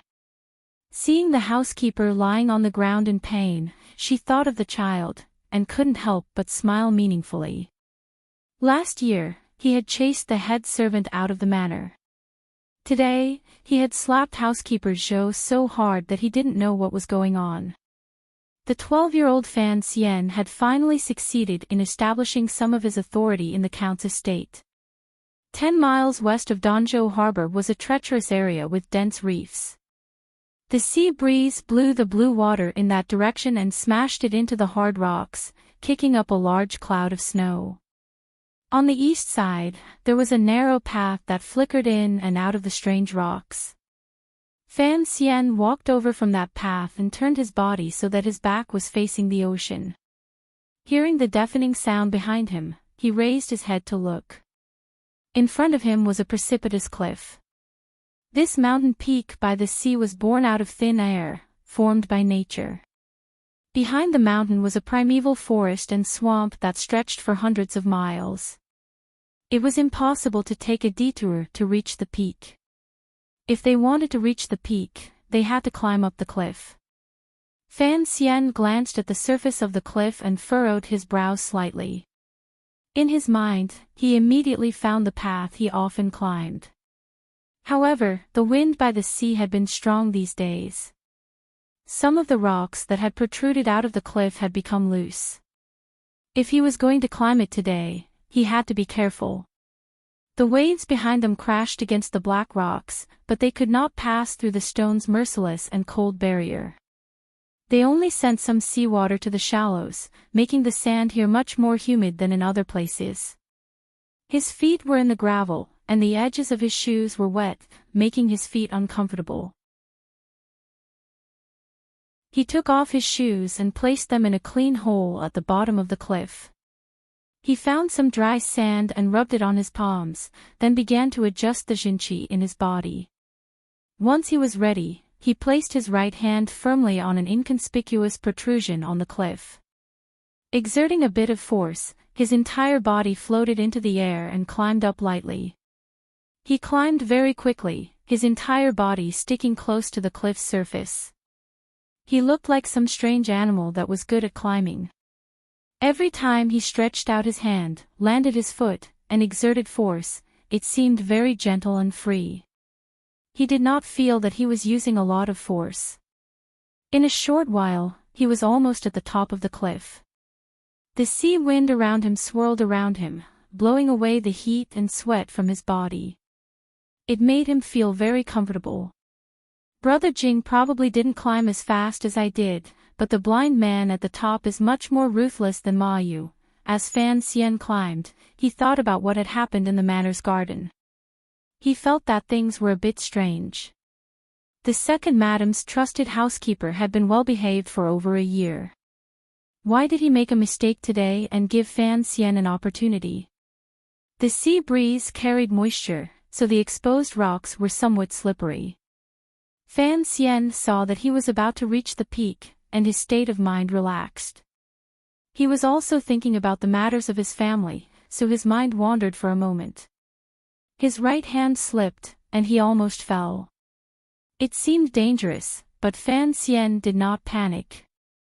His left hand was filled with his powerful jinqi, and his 3 fingers tightly gripped the corner of the rock that was the only thing he could use as leverage.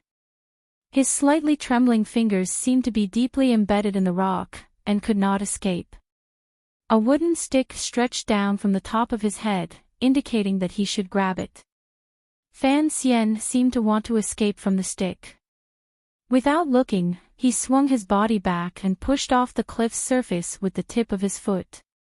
His whole body borrowed the force to leap up, dangerously close to the top of the mountain. If you're not focused enough, you'll lose your life. On the edge of the cliff, Wu Zhu, dressed in coarse clothing, stood facing the sea wind. His eyes were covered by the black cloth as usual. Fan Xian ignored him and sat down cross-legged. After adjusting himself for a while, he stood up and told Wu Zhu about what had happened at the Count's estate that day, as well as his own doubts. He wanted to get a definitive answer from Wu Zhu. Wu Zhu said coldly, "Do you think your slap would have made the housekeeper restrain himself?" "Yes, as long as my grandmother is on my side." Fan Xian lowered his head. Although he had not used his jinqi just now, the great power that had been hidden in his frail body over the years was truly frightening. Most importantly, the gloomy temperament he had displayed at the time was truly frightening. "Then that's enough." Wu Zhu did not seem to like discussing this issue. "I'm just wondering why the housekeeper would cause trouble today." He has lived in Danzhou harbor with his tail between his legs for a year and a half. Under normal circumstances, there is no reason for him to reveal his true ugly side, unless he feels that he has endured too much, and something is about to happen in Danzhou. In his eyes, I am no longer a threat to the young master in the capital, so there is no need for him to deliberately curry favor with me. Fan Xian's self-deprecating smile appeared on his young face, and it looked very uncoordinated. It was really strange. If Fei Jia had some doubts and fears about Fan Xian's early maturity, then Wu Zhu did not care at all. It seemed that even if Fan Xian had become an old tree demon, as long as he was still Fan Xian, Wu Zhu would not have any reaction. Fan Xian thought that perhaps because Wu Zhu was blind, he could not see the expressions that he often revealed unintentionally, expressions that should not appear on a child's face. Wu Zhu suddenly said, "This is a small matter." Clearly, he felt that Fan Xian's analysis was too serious. "I guessed that someone would come to kill me. Is this a small matter?" Fan Xian laughed. Wu Zhu replied coldly, "Fei Jia and I have taught you so much. If you still can't handle a small matter like this, then something big has happened." Fan Xian thought for a moment and accepted this fact. He understood that Wu Zhu would not handle this matter on his behalf. "Let's begin." "Yes." After a long time, in a remote area above the cliff, Fan Xian, bare-chested, moaned pitifully. Again, just as his voice floated out of the cliff, a wooden stick came down from the sky and hit him hard on the back with a dull thud.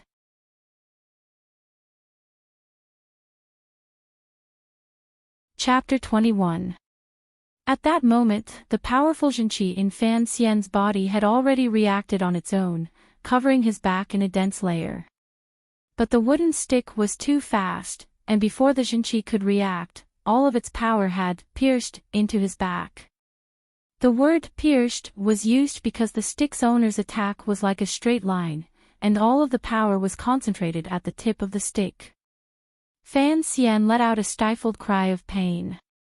Although his body was protected by Zhenqi, the pain still penetrated into his bones, and his whole body curled up. Just a moment ago, he was still curled up on the ground in pain, but the next moment, he used his small hands to push off the stone under his feet, and his whole body rolled up using the momentum of his curled-up body. Then, he fiercely kicked behind him. Anyone who saw a beautiful young man kick out with such a treacherous kick would feel fear. But the only response he got was a simple paw. Fan Xian half knelt on the ground, his hands rubbing his ankles. He sucked in a breath of cold air, and his eyebrows furrowed in pain. He knew that begging for mercy was useless. This was proven by his experience over the past few years. So, he just stared at the blind man standing 3 meters away and kept calculating in his heart. According to the agreement with him, as long as he hit the blind man, even if it was just the corner of his clothes, he would win. Then, he would get a month's vacation. But after being beaten up for years, Fan Xian had never been able to touch the man's body. On one hand, it was because Wu Zhu's movements were always very ghostly, silent, and fast. What was even more frightening was that his movements came without the slightest warning. It was impossible to predict his movements from the slight tilt of his shoulder or the angle of his peripheral vision. The second reason was the unremarkable wooden stick in Wu Zhu's hand.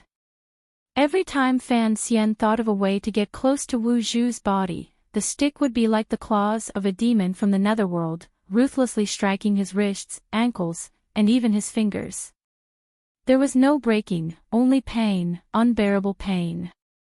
What puzzled Fan Xian the most was that no matter how hard he tried to muffle his own voice, Wu Zhu was still able to clearly find his position amidst the roar of the waves crashing against the rocks. The stick in his hand never missed its mark. Ayayaya. Another stick struck his wrist, and Fan Xian sang in extreme pain. He sang in a Beijing opera accent, dragging out his voice, far away from the heartless blind man. On the cliff, a nameless little yellow flower bloomed in a cowardly manner. Fan Xian lay weakly on the edge of the cliff. At this time, the sea below the cliff had already recovered its calm. Under the illumination of the sun, a golden light slowly flowed. The rocks that had been washed by the waves finally had some time alone and began to slowly dry. A few crustaceans also climbed up like little black dots. Feeling the pain on his body, he circulated his qi to examine the state of his body.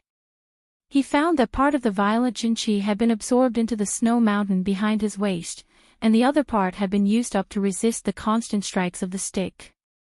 So the qi in his body was in a very calm state, just like the calm sea before him. He knew that resting under these circumstances would not be good for his cultivation, so he resisted the pain and climbed up with difficulty. He sat cross-legged and began to practice the method of the tyrannical scroll. Out of the corner of his eye, he glanced at Wu Zhu, who stood coldly on the edge of the cliff. The black cloth covering Wu Zhu's eyes fluttered in the sea breeze. He's really cool. He's not pretending to be cool.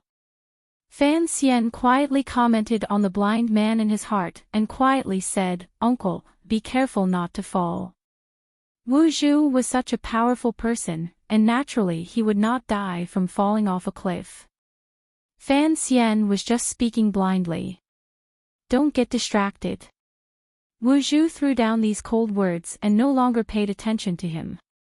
Fan Xian sighed in his heart and began to calm his qi and spirit, entering a state of meditation. After an indeterminate amount of time, he awoke amidst the sea breeze and found that the sun in the sky had already shifted its position. Not far from him, Wu Zhu still maintained his steady posture. In the sea breeze, he was like a flag that would never be cut down. He stood up and found that his body had completely recovered. His qi had become more abundant, and the impact on his meridians had weakened. Although his muscles and ankles were still sore, after returning to the manor, he used the medicinal wine he had prepared to rub them down, and they were naturally fine. In the slightly fishy sea breeze, he walked to the edge of the cliff and stood side by side with Wu Zhu, but he was much shorter than Wu Zhu. He picked up a stone and threw it into the sea with all his might. At this time, the qi in his body was vigorous, making him much stronger than the average person. The stone flew far away and landed on the surface of the sea, making a small splash that was barely visible to the naked eye. He was somewhat satisfied with his strength, thinking that even the best martial artists did not have as much arm strength as he did. Looking at the magnificent blue waves in front of him and the free birds flying in the sky, the qi in his body was drawn by the outside world. He couldn't help but feel refreshed. He spread his arms and roared at the surface of the sea. This roar was to vent his depression, to vent his nostalgia for his old world, to vent his love for this world, and to vent the feeling of a trapped beast that he had never had the courage to leave Danzhou. The capital, I will come back one day. Wu Zhu seemed to not hear his roar, and continued to stand there quietly. What are you going to do? Fan Xian was stunned. He realized that Wu Zhu, the man of few words, had finally opened his mouth to ask him. He couldn't help but smile and answer, to see what this world is really like, of course. The outside world is very dangerous, Wu Zhu said coldly, still not turning his head. Fan Xian shrugged his thin shoulders, looking somewhat comical. I have Uncle Wu Zhu to protect me, what is there to be afraid of? After I came out with the lady, I forgot some things. Wu Zhu's normally calm voice suddenly paused. So in this world, there are many people who can hurt me, and naturally, they can hurt you. Uncle, you are modest. Fan Xian smiled sweetly, thinking that in this still unfamiliar world, he only had one strong bodyguard. If even Wu Zhu wanted to be a shopkeeper who didn't have to do anything, what would he do?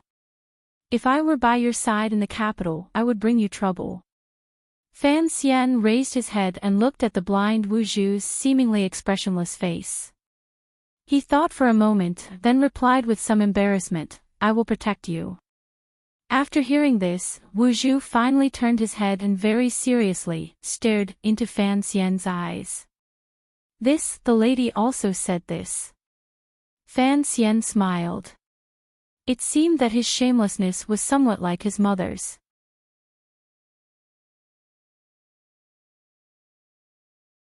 Chapter 22. Why do you want to see what this world is like? Wu Zhu seemed to be thinking about something. Where you are standing right now, isn't it part of this world? Fan Xian didn't know how to answer. Since he came from another world, he was naturally interested in many aspects of this world. And the question that had been bothering him for the longest time was, how did he come to this world? 6 years ago, when teacher Fei Jia was still teaching in Danzhou, he had mentioned the temple. At the time, Fan Xian had thought that for him, a dying patient on earth, to become this young man, other than a miracle, what other explanation could there be? So he was very curious about the temple, and wanted to see what was there. As for the capital, it was also a place he wanted to go. He didn't know if Fan Ruoruo would be able to live a happy life under the tyranny of her stepmother. And after being separated from Fei Jia for a few years, he also wanted to visit that cute, perverted old man. Most importantly, in his previous life, he had been bedridden for a long time, and in this life, he had been trapped in Danzhou as a child for a long time. In contrast to his current life, a fire began to burn in Fan Xian's heart. This fire was enough to burn his spirit and stimulate his desires. He wanted to do something, to obtain something. Peace and ambition, power and happiness, love and beauty, these were not words that matched, and were even incompatible with each other. They flashed through his mind like floating lights. After thinking for a long time, he carefully replied, if people only have one life, then they need to see different things and meet different people. Only then can they enjoy the game that can't be repeated. This was Fan Xian's heartfelt words. In his previous life, on his deathbed, he had thought about how he would live his next life if he had another. Wu Zhu asked, "What are your plans?" "First of all, I need to ensure that I can live." Fan Xian crouched down and threw another stone. This time, he didn't use any force, so the stone smashed into the gray reef below. So I need to have the ability to protect myself. And then I set 3 goals for myself. Wu Zhu listened quietly. First, I want to have many, many children. Second, I want to write many, many books. Third, I want to live a very, very good life. Fan Xian calmly spoke of such absurd things, without a trace of embarrassment. In the depths of his heart, since this world was not Earth, then he could be considered the only representative of Earthlings in this world. According to biological principles, as the representative of human flesh and blood heritage, he should have the obligation to give birth to many children in this world. At the same time, he believed that he was also the representative of the human cultural heritage on Earth.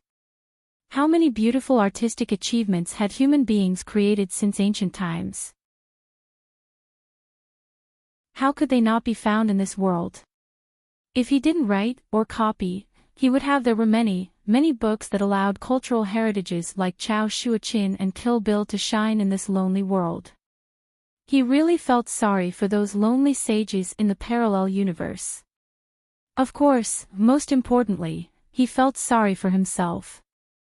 Naturally, he also regarded himself as the only representative of the humans on Earth to observe this world. Therefore, he had to ensure that he lived a comfortable life. Only in this way could he prolong his life and observe for a few more years. It was not until many years later that Fan Xian shyly admitted to himself that he was merely seeking a great memorial arch for his deeply hidden lust, shamelessness, and greed. On the cliff by the sea, Wu Zhu seemed to need some time to understand what Fan Xian meant by these 3 goals. Calmly, he analyzed, then you need to marry many wives, find many poets, and hire many servants. Poets. Fan Xian knew that scholars and poets often use this phrase, but he still did not quite understand. Scholars who specialize in writing manuscripts for others. They don't have the right to sign their names. Fan Xian smiled, thinking that he was prepared to use the likes of old Chao and old Sha as his sharpshooters. Naturally, he did not need those poets. As he was thinking, he heard Wu Zhu's calm and overly simple analysis. If you want to marry many wives, hire many servants, and find many poets, you need to earn a lot of money. If you want to earn a lot of money, you need a lot of power. If you need a lot of power, you need to be closer to the center of power in this country. Wu Zhu turned and left. When you turn 16, we will return to the capital. Behind him, Fan Xian continued to stand at the edge of the cliff in a daze. He thought to himself that he had only revealed a few of his thoughts that were not too excessive.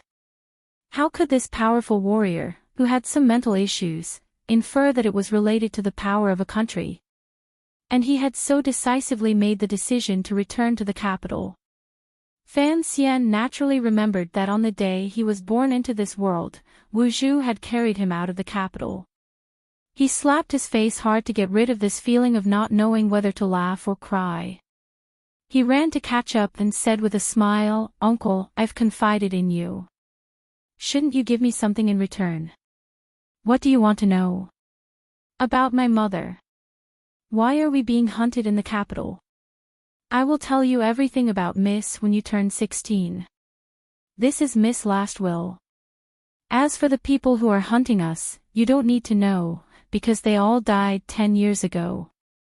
By the time they returned to Danzhou Harbor, it was already noon. Fan Xian and Wu Zhu parted ways outside the city and entered the city alone. The residents of the city had long since become accustomed to the young master of Fan Manor wandering around outside the city. Although there were no large beasts near Danzhou, and no dangerous places, some people still felt that the Count's estate did not care about the safety of their illegitimate son. After all, in the eyes of the people, Fan Xian was still a boy of 11 or 12 years old. The residents of Danzhou, who had nothing to do all day and did not have to pay taxes to the imperial court, were always so idle that they could infer some very strange ideas from many things. For example, some people in the Count's estate hoped that the illegitimate son would be eaten by strange beasts in the wild, or fall off a cliff and die. Thinking that the little boy, who always had a cute smile on his face, was actually living in such a dangerous mansion, everyone couldn't help but feel some palpitating pleasure. Fan Xian did not know what the passers-by were thinking. He kept his bashful smile on his face, lowered his head, and returned to the Count's estate. Knowing that he would be back for dinner, all the servants were waiting for him. The Countess sat in the armchair, her eyelids half closed, as if she was sleepy.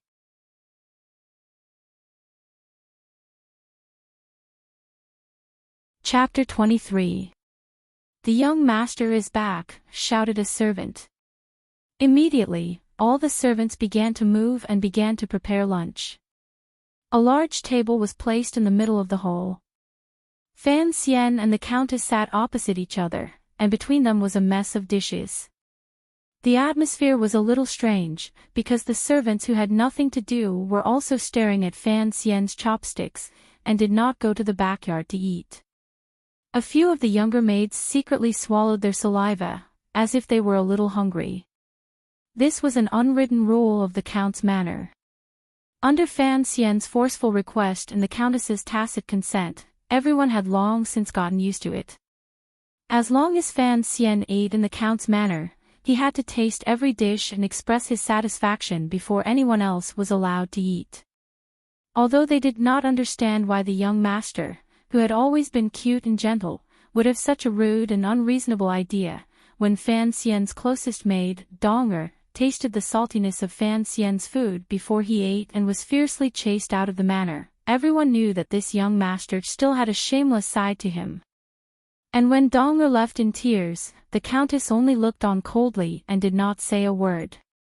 In the entire room, there was only the sound of Fan Xian chewing and sipping soup. All the servants quietly waited to the side with their hands at their sides. Like all rich families, the leftovers from the master's meal were always sent to where the servants lived, as a reward for the lower class. So Fan Xian did not eat much of each dish, only picking up the tip of his chopsticks and sending it into his mouth. However, he ate slowly and carefully. His thin lips were pursed, and it looked like two rays of clear light were opening and closing. The Countess of the Countess's Countess kept stroking a statue in her hand, her mouth slightly muttering a prayer, but no sound came out. After a long time, Fan Xian finally finished tasting all the dishes. He smiled sweetly, and his eyes shone with a gentle light. He pointed at the stir-fried bamboo wormwood on the table and ordered the servants, "I like this dish." The servants and maids breathed a sigh of relief and hurriedly began to refill the food. Those who did not have any official duties could finally go to the backyard to eat, but another servant went to the kitchen and brought all the stir-fried bamboo wormwood to the hall, placing it in front of Fan Xian. "Grandma, please have dinner." Fan Xian stood and bowed respectfully to the old woman. He then accepted the bowl with both hands and politely placed it in front of the old woman. As for himself, he held a bowl of rice and continuously picked up the stir-fried bamboo wormwood from the plate. As he chewed, a trace of a smile flashed through his eyes. However, that smile on his beautiful face was particularly strange, as if he had finally found something he had been looking for a long time. But for some reason, when the maids who were waiting at the side saw the smile on this 12-year-old boy's face, they thought of the heavy slap that housekeeper Zhou had suffered in the morning, and their hearts felt cold for no reason. "I'll take it back to my room." Fan Xian spoke to the servant girls beside him, and then carried the plate of stir-fried bamboo wormwood and a bowl of white rice to his own bedroom in the side courtyard. At this time, the old woman had not yet finished eating, and it was very impolite for a junior to leave the table. But the old woman did not say anything. Back in his room, he took out some vomiting powder and swallowed it. Then he stuck his fingers into his throat and dug with all his might. Finally, he spat out the remains of the food. Not daring to tarry, he took out a few of his own pills from a drawer and swallowed them with clean water. He then circulated his jinqi throughout his body and found that there seemed to be no problem. Only then did he relax. He looked at the stir-fried bamboo wormwood on the plate and smiled bitterly. He then poured it into the toilet bowl behind his bed. There was poison in the food. It was the hamakuzi that the secret agents of the Overwatch Council often used. The hamakuzi was a kind of orange-like fruit that grew on the southern island. It was very beautiful, and its flowers had a strange spicy aroma. The poison was contained within the fruit. Because the juice of the makuzi mixed into the food, it did not easily change the color of the food, and it did not smell abnormal. Instead, it added to the aroma of the food, so it was often used by the secret agents of the Overwatch Council to carry out covert assassinations. Once the poison entered the stomach, it would begin to take effect at night, causing the victim to convulse and die. It was especially likely to die from some kind of infection, and it was difficult to determine the true cause of death. Fei Jia was the ancestor of the Overwatch Council's poisons, and Fan Xian was Fei Jia's only disciple. So when he took the first bite of the stir-fried bamboo wormwood, he immediately tasted it. The makuzi had no taste, and its only flaw was that it tasted a little bitter. The assassin who had poisoned it had actually known to mix the juice of the makuzi into the already bitter bamboo wormwood. Fan Xian did not immediately leave to detoxify the poison because he was afraid that the old woman would be frightened. But now he suddenly felt a little scared. He had been a little too bold.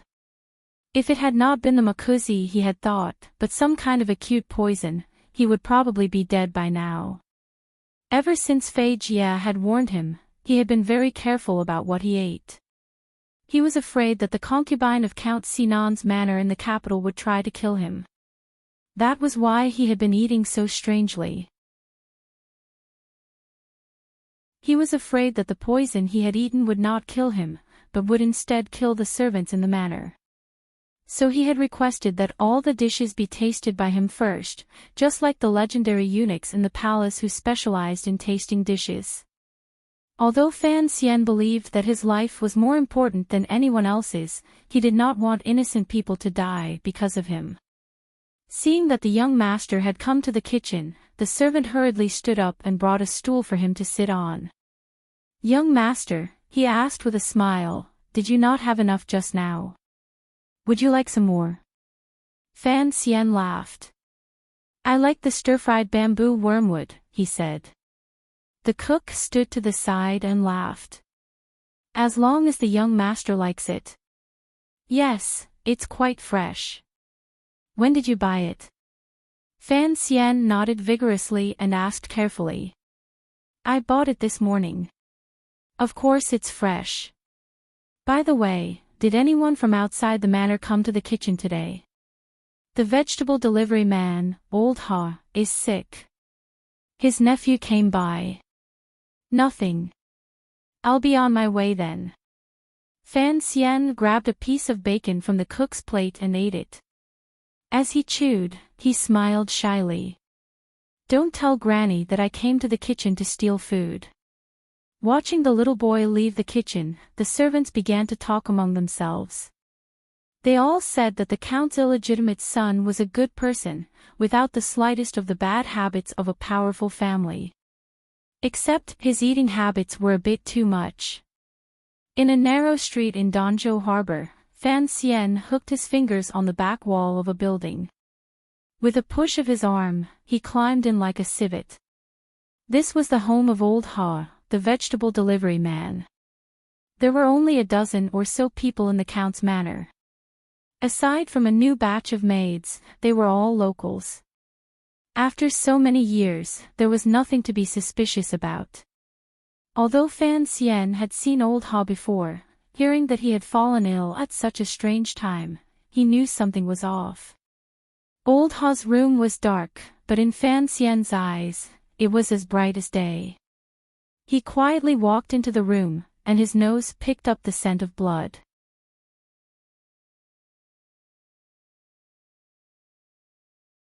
Chapter 24. Old Ha's body lay on the bed, covered by a quilt. Only his feet could be seen. The smell of blood was faint. It was obvious that the assassin had taken care of it. If Fan Xian's nose had not been so sensitive under Fei Jie's tutelage, he might have missed it. Fan Xian stood quietly in the corner. The darkness hid the assassin, as well as himself. Learning from the blind Wu Zhu, Fan Xian tried to calm himself. Jinqi flowed slowly through his body, and his heartbeat harmonized with the noise outside. The assassin should not have left yet.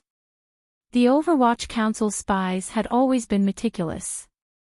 After poisoning Fan Xian, they would have waited until nightfall to confirm the illegitimate son's death.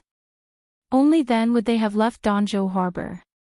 And in this city, since the assassin had disguised himself as Old Ha's nephew, he must be familiar with this building and would not be willing to look for another observation spot.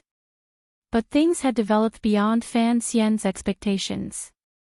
He carefully observed the room. Other than Old Ha's cold body on the bed, there was no one else there. He slowly walked along the wall into the room, careful not to make any noise when he bumped into the furniture. His eyes drifted over the roof and some inconspicuous corners. He walked along the wall until he was near the window. Outside light shone in through the window. Old Ha's house was obviously not rich enough to use glass, so the light in the room was not very bright. Fan Xian quietly stood next to the light, using the contrast between light and darkness to cover his tracks. After standing there for a long time, he frowned. He might have been wrong. The poisoned assassin might have left Danzhou Harbor long ago. If that was the case, coming here first instead of restraining housekeeper Zhou was obviously a mistake. He walked to the side of the bed, wanting to see how poor Old Ha had died. As he got closer and closer to the bed, he became more and more nervous because he heard a suppressed and light breathing sound. This person's breathing had been hidden in the noise of the market earlier. It was only when Fan Xian got closer to the bed that he could hear it. When the assassin discovered someone had come in, he had already hidden behind Old Ha's body. The breathing behind the body was very steady, about 7 breaths per minute. If Fan Xian did not have an abundant amount of Xiantianjinqi and sharp hearing, he would not have been able to hear it. Fan Xian's footsteps stopped. He looked at the bed for a long time. He didn't know if it was a trap. Outside the window, there was still the sound of people peddling their wares, and there was a very faint sound coming from afar. It seemed like a carriage was approaching. He knew that there was a market right in front of the building, and it just so happened that the road became very narrow. It would be difficult for the carriage to pass through, so he held the dagger gently and waited quietly. The assassin was also waiting behind the corpse. He didn't see who had entered the room, but he knew that the intruder was as patient as he was. After a while, he felt that he had underestimated the dangers of Danzhou Harbor. He shouldn't have stayed here and killed anyone who might be able to track him down. He should have left as soon as possible. A carriage slowly made its way through the market. The peddlers on both sides of the road began to curse. The driver's worried face was obvious. If not for the fact that he was in a hurry, he wouldn't have taken this road either. With great difficulty, the peddlers cleared a path. The driver expressed his gratitude to the people around him, then cracked his whip. The carriage moved forward, but it crushed a crate of eggs. The egg peddler was very angry. He pulled on the reins, and the whole market became very noisy. In the small building next to the market, Fan Xian heard the explosion outside. Taking advantage of the noise outside, he quickly lifted his right foot and jumped to the side of the bed. With a flip of his right hand, a slender dagger viciously stabbed into the back of Old Ha's body. In that instant, Fan Xian clearly saw the assassin's appearance. His eyes were cold, and his eyebrows were a little messy. He could see that he was not very old, and his appearance was very ordinary. Only his lips were a little thick, and the skin on his cheeks was a little dry. The seemingly unprepared assassin's right hand suddenly moved. A small black crossbow bolt pierced through his sleeve and flew out, heading straight for Fan Xian's face. Fan Xian's feet had just touched the ground, and his right hand was already raised. His chest and abdomen were completely unprotected. The crossbow bolt flew very fast, like a ghostly light. The moment the crossbow rang out, Fan Xian reacted. With the help of Wu Zhu's wooden stick, which was faster than a crossbow bolt, the tip of his foot touched the ground, but he didn't step on it. His heel didn't touch the ground, so he used the strength of his toes to twist his body in the air. Without any leverage, he shifted his body a few inches to the right. The crossbow bolt narrowly missed Fan Xian's left cheek and shot deep into the wooden beam of the roof with a dull thud. The assassin's face was full of shock. He didn't expect the newcomer to be the beautiful young man who should have been poisoned to death.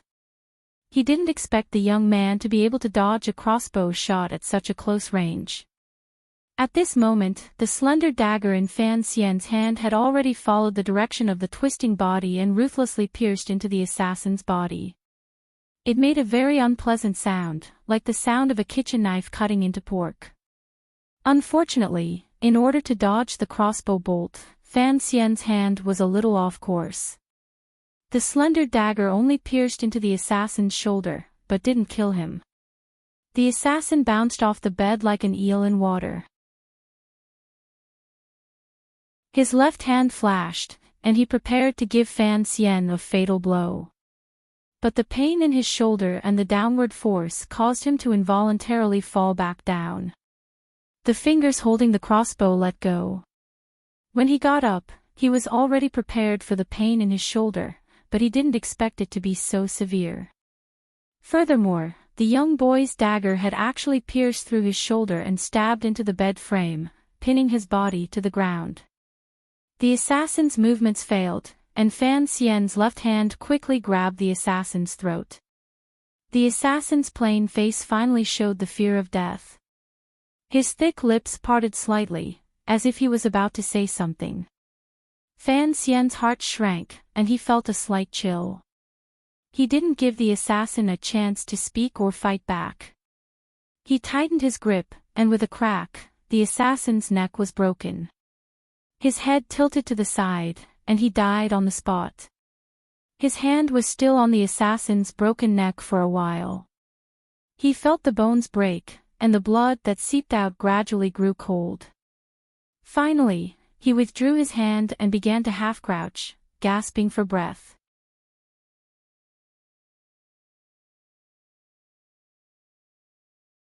Chapter 25. After a long time, Fan Xian finally calmed down. His clothes were stuck to his body in a cold sweat. He retrieved the slender dagger from the assassin's shoulder. The sound of the blade cutting through flesh and bone was very terrifying. He couldn't help but be stunned. He then removed the small and sinister hidden crossbow from the dead assassin's sleeve. The dagger was painted black to prevent it from reflecting light. But Fan Xian knew that the black paint, which Fei Jia had personally made, was not only poisonous, but also a drug that could amplify the pain of an injured person. He carefully sheathed the dagger in a sheath made of hard camel skin. He looked at the assassin's corpse on the bed and the feet of old Ha, who was delivering vegetables. Then he turned and left. He pushed open the door. The blind Wu Zhu was standing quietly at the corner of the stairs. His voice came to him. "What if no carriage comes?" Fan Xian lowered his head and was silent for a long time. He had finally overcome the terrible feeling of killing someone for the first time. He raised his head and smiled. "I will wait for you to come." He still climbed down the back wall. The training he had put into climbing the cliff outside Danzhou Harbor had finally paid off today. Fan Xian's feet touched the ground and he walked forward. He knew that Wu Zhu would definitely leave him, and if he was in danger again, Wu Zhu would appear again. Walking in the market, he was still silent. His right hand, which hung by his thigh, trembled slightly. He dragged his heavy footsteps to one end of the market and stopped in front of a stall. It was a tofu stall. The stall owner was a woman in her 20s. She had a gentle face and wore an apron. Her hands were white and tender. "Sister Donger."